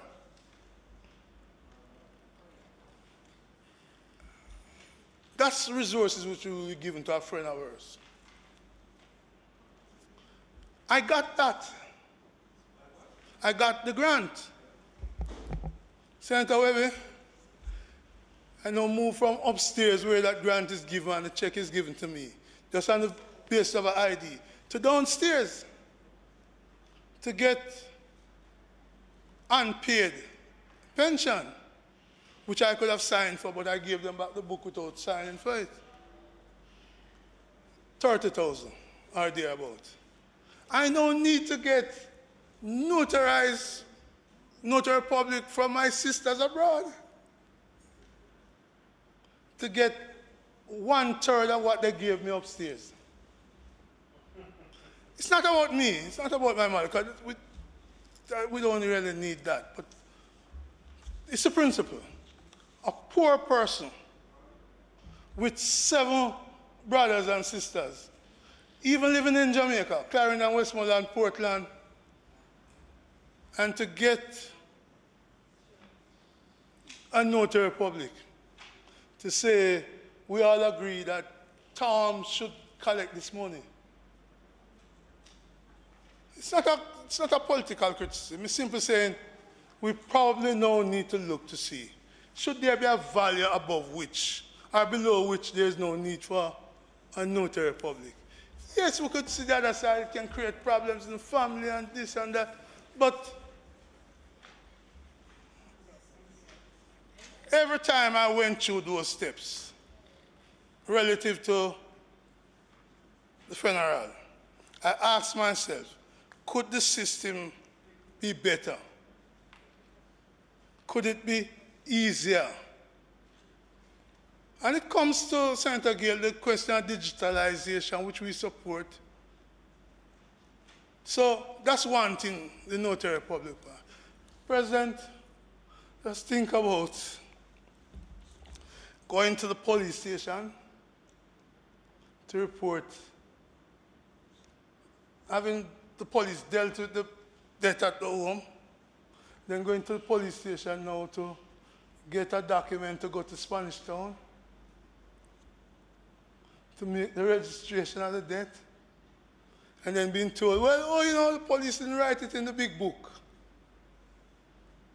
So you may have to come back. And thankfully, you know people along the line. For me, it was easy. But that little old lady, or that little old man from Flankers, from Bagwalk,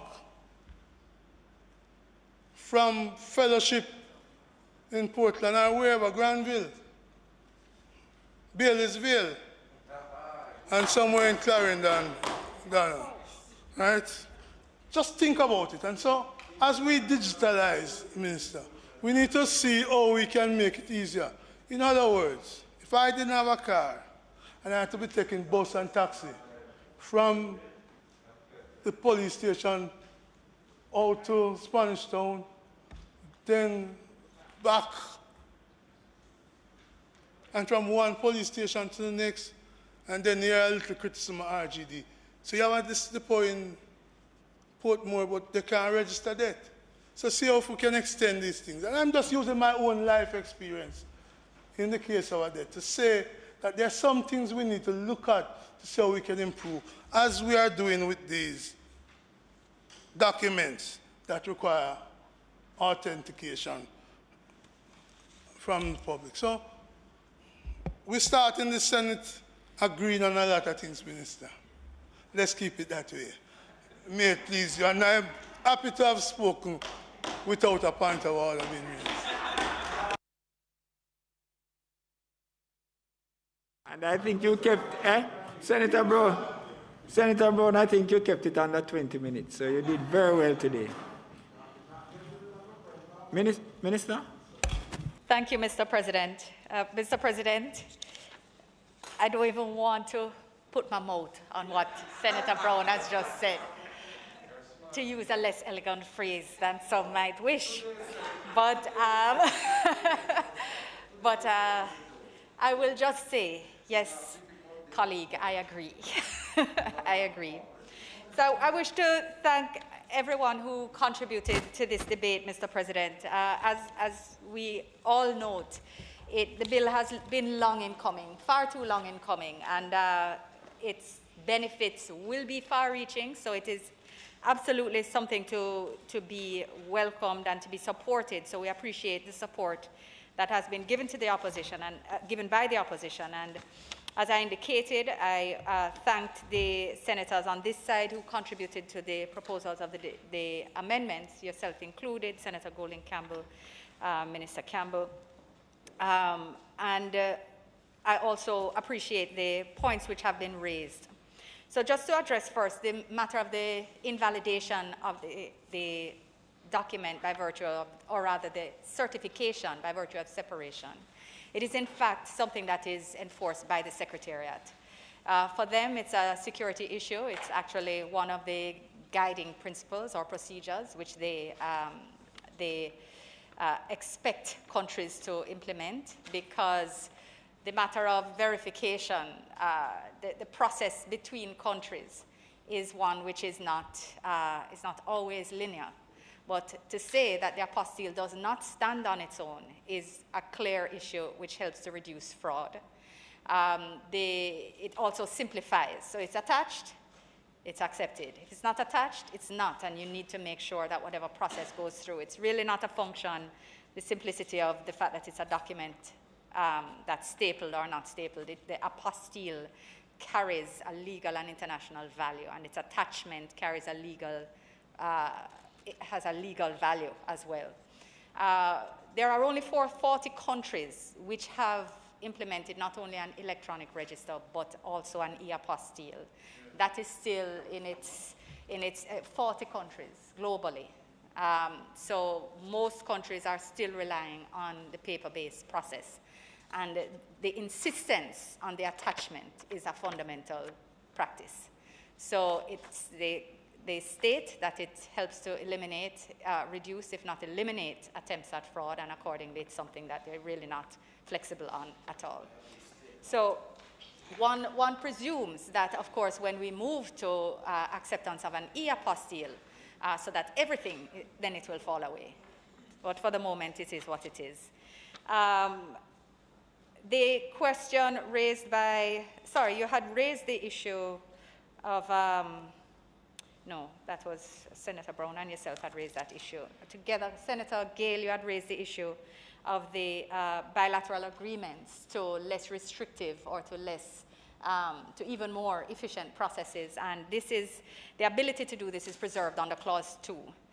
So that is, that the framework does allow for that flexibility. It's preserved under 4.2, where an order can be made to recognize a process which is less,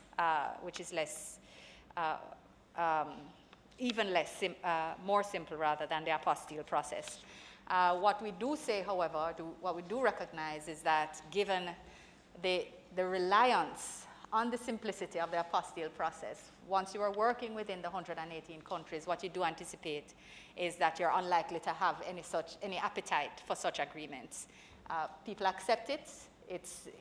When you create more variations, you're right back at square one with people having to navigate what the process is.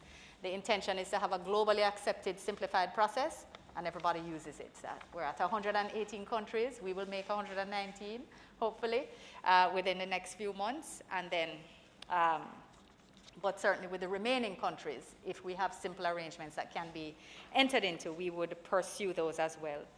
On the matter of education, we certainly agree with you, not only public education, but education within the government organizations and within our overseas missions to ensure that everyone is quite clear when the process changes. So we plan to use the time between now and the 6-month period after accession very wisely to ensure that people are aware, because of course, I mean, nothing could be more frustrating than understanding that there's a new simple process, and when you go, you know, to the High Commission or the consulate, that they are not aware of the change. It is important not only for people to know, which we will ensure is done, but it is important that those who are expected to implement the process here and overseas are not only aware that Jamaica has acceded, and this is a process which will be undertaken by the Secretariat, as I mentioned earlier, but that our missions and all of our consular offices and honorary consuls, that they all know as well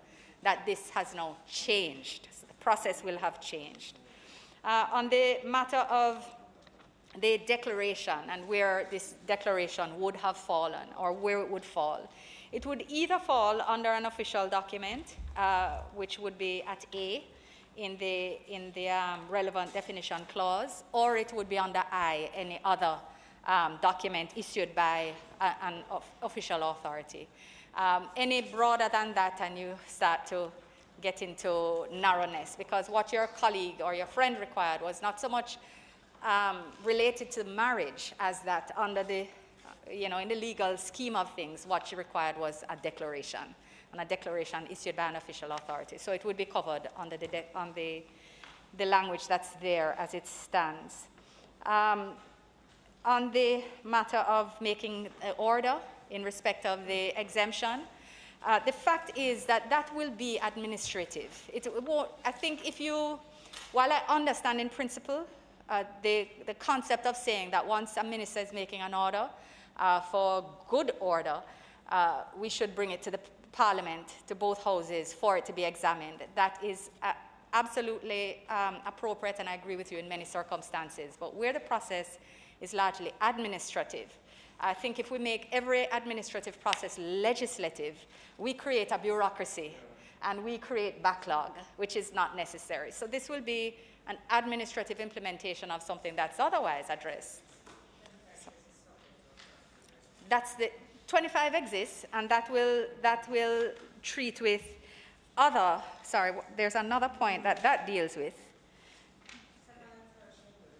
No, I'm not there yet. I'm just at his earlier point, which was that the order to accept an agreement between two countries to have a simpler process, that would that can be done administratively, and the minister issues an order saying that this is what now operates as between us, and that would need to be publicized, but as opposed to requiring a legislative process with two houses.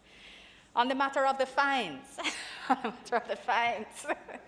this is set out, of course, and we recognize that not only fines and penalties as are provided under the offenses, but the costs that are set out under Schedule 3, those may be amended as already provided for, which says that we can amend.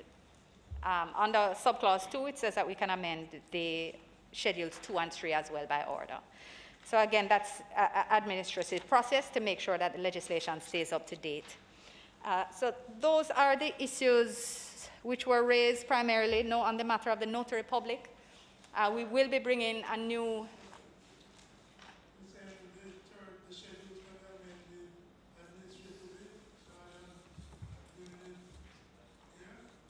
Sorry, hold on, let me just check. Second and third, maybe by order. Yes, no, by affirmative resolution. The monetary schedules and the fines and penalties. Yes, that's here. So that's preserved. So that's the appropriate balance. Where we think scrutiny is appropriate, it's here by affirmative resolution. Where it's administrative, it's not. On the matter of notaries public, the Minister of Justice has indicated that he will be bringing new legislation to treat with the whole legal framework around notaries public, expanding the number that is available, and in improving the management of what is that process, which has sort of developed with varying efficiencies, I think. And there's also, of course, a general need to be sensitive to the individual's lived experience of how they go through our bureaucratic processes. When we speak of ease of doing business, it's not just about companies doing easier business. It's not just about the big conglomerates who we rely on to provide employment and value greatly, but, but who are not the entire scope of who we seek to treat with. The ordinary citizen who needs to deal with NIS, who needs to deal with the pension books, etc. I mean, we have moved now to the system where you can authorize payment to be made directly to your account, which saves a lot of movement for seniors, and it's, again, another process that has been long in coming, but is being implemented by the Ministry of Local Government, Labor and Social Security as we speak. And I know that my own family has already gone through our steps with that as well, and it saves so much time and efficiency, especially where mobility is an issue and during the time of Corona. On why it is, however, that we would not necessarily change having a notary public for assignment of something which you view as fairly simple, which is the authorization of someone to transact on behalf of another person, you would be surprised, Senator Brown, through you, Mr. President, about the number of people who exploit for their own personal and ill-founded interests. So those processes have got to remain in place, yes, and in that particular relationship that you mentioned as well, it's not only as between families. There are people who, make a business of identifying people to collect money for them, and they long pass away, and because, we're still working on the NIDS, etc., when we have all of the validation in,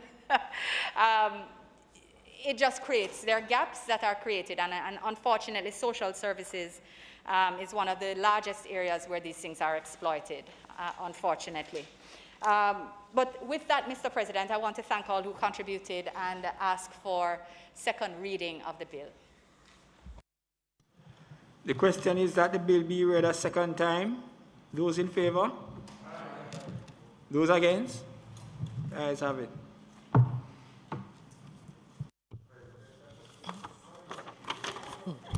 A bill entitled "An Act to implement the Convention abolishing the requirement of legislation for foreign public documents done at The Hague on the 5th day of October 1961 and for connected matters read a second time."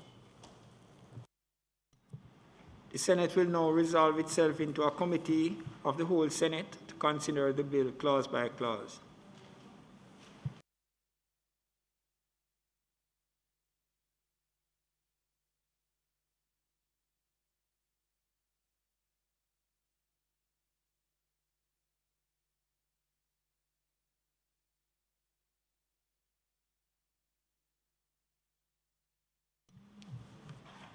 All right, I put clause 1.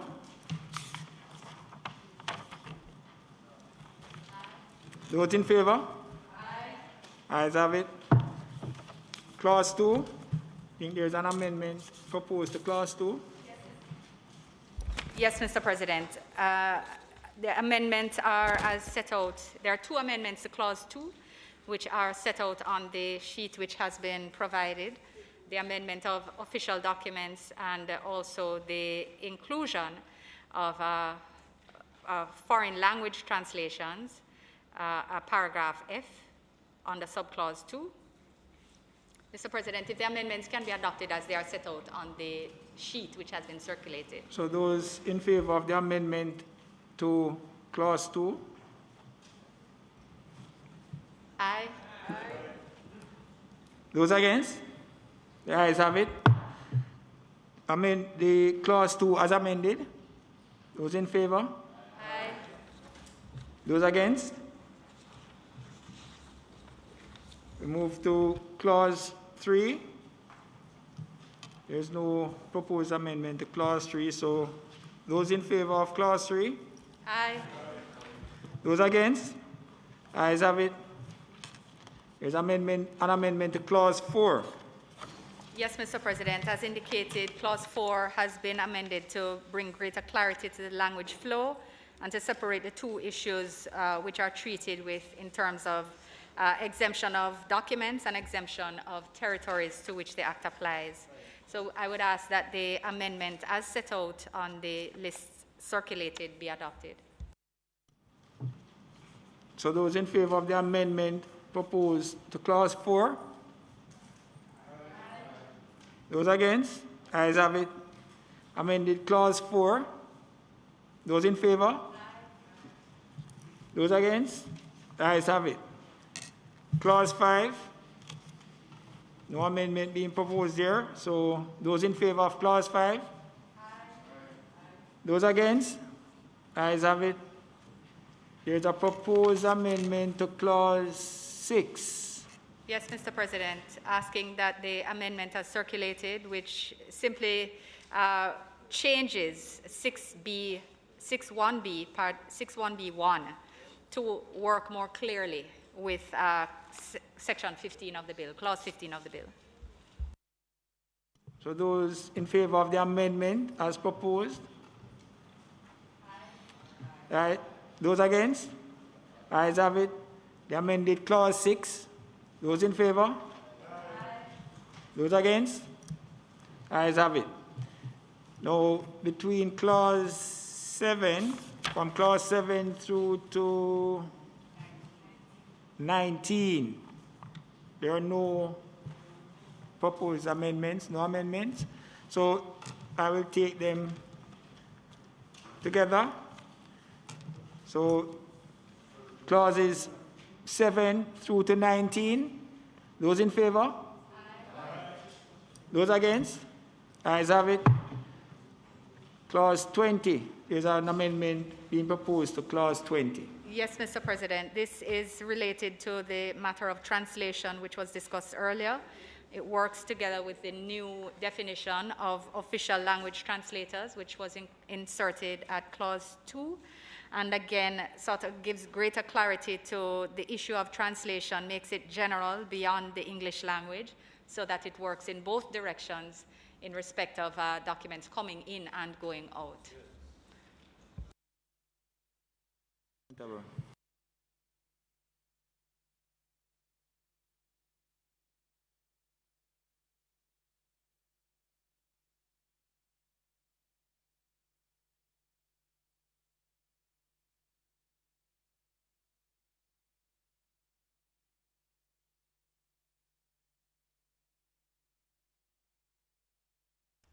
Yeah.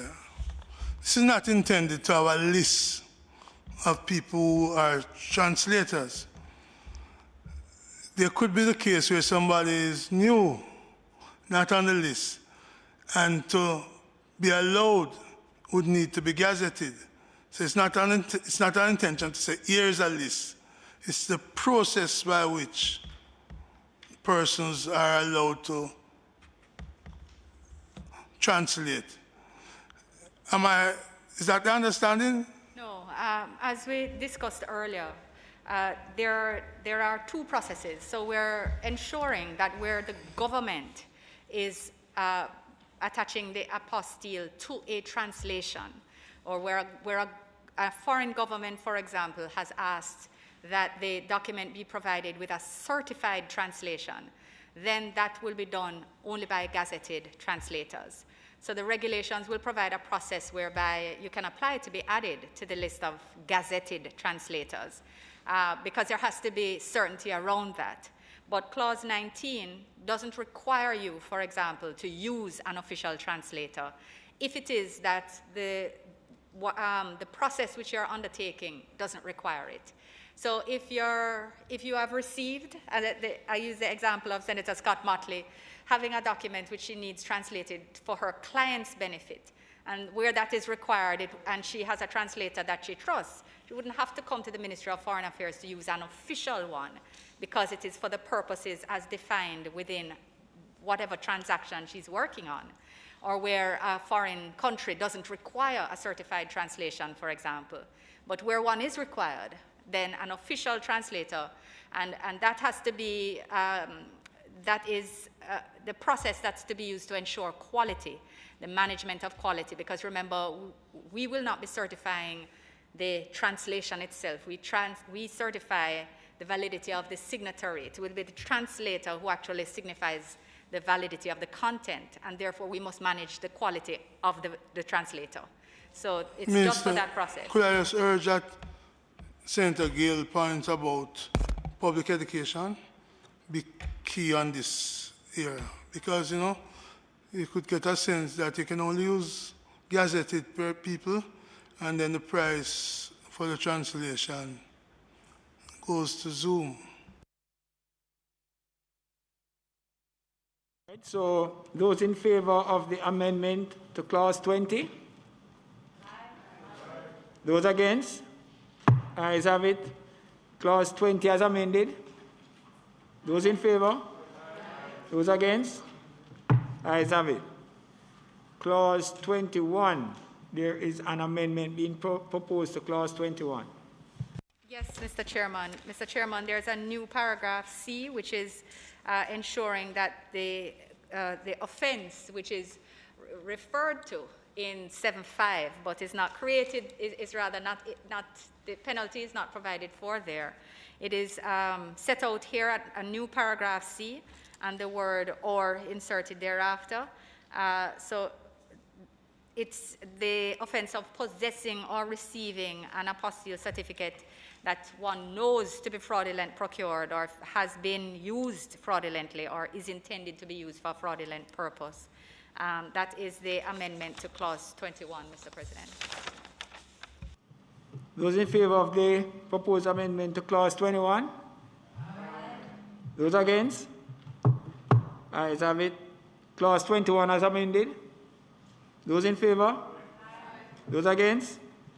The ayes have it. So we move through clauses 22, 23, 24 to 26. 27, sorry. There is no amendment proposed. So those in favor of clauses 22 through to 27. Sorry, go ahead, Senator Brown. Detain you, but I want just to say the fine and imprisonment option. I want to put on record my objection to the double whammy there. It should be fine, I think. So that's in 21 and 22 and 23 as well. So you're not changing that, is what you're saying? But for that, I will have no problem with this scheme going up to 27. But I just want the record to show that we continue to object to this approach to punishment. All right. Your objection is noted. Yes, thank you, Mr. Chairman. Just for the record to note that it is there to ensure that the enforcement is taken seriously and that those who have pecuniary, monetary motives, that they will be disincentivized by the fine, and those who have prison, a fear of prison, that they are treated with by the imprisonment penalty, and that those who think that they can simply budget and those who have an egregious approach to criminality, that the court can have the option to impose both where they find it appropriate. Thank you. So, and just to comment, I don't think it has taken away the discretion from the court, as you had indicated, and it's consistent with other legislation that was passed previously under previous administrations. Senator Brown. So, clauses 22 through to 27. Those in favor? Those against? The ayes have it.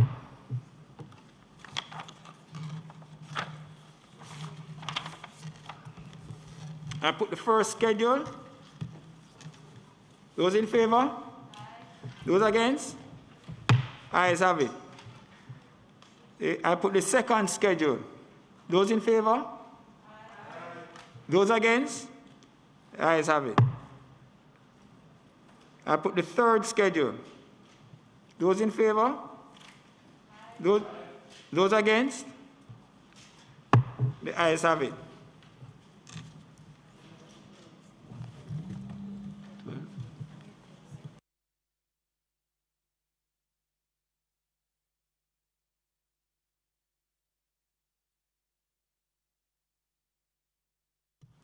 I put the title and enacting clause. Those in favor? Those against? The ayes have it. The question is that I do report the bill as having passed committee stage with 12 amendments. Those in favor? Those against? The ayes have it.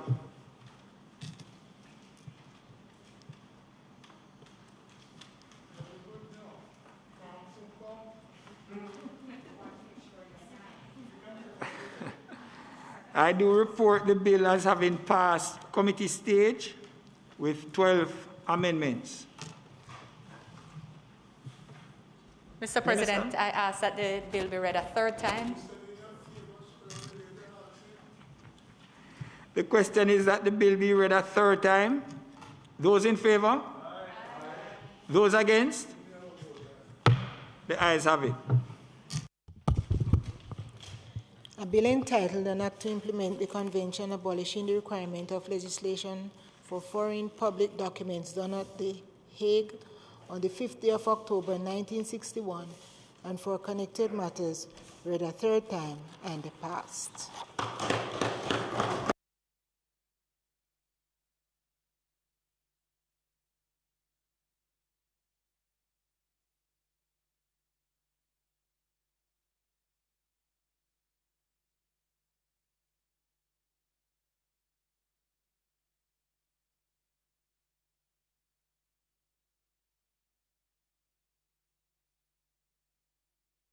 Thank you. Minister? Thank you, Mr. President. Mr. President, I will at this time, now that we have achieved success, congratulate you on your excellent management of today's affairs. Your conduct of committee as chair was efficient, effective, and timely. And I know that I will pay a price to the other president.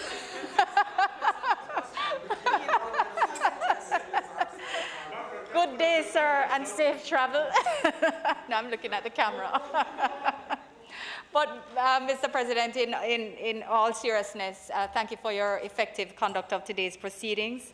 It's much appreciated, and as was pointed out by Senator Brown earlier, we have started off this term by agreeing on many things, and it is something which we hope that we will be able to continue, and even where we do differ, as that must occur, that we do so respectfully, and that we are still able to conduct the nation's business in an amicable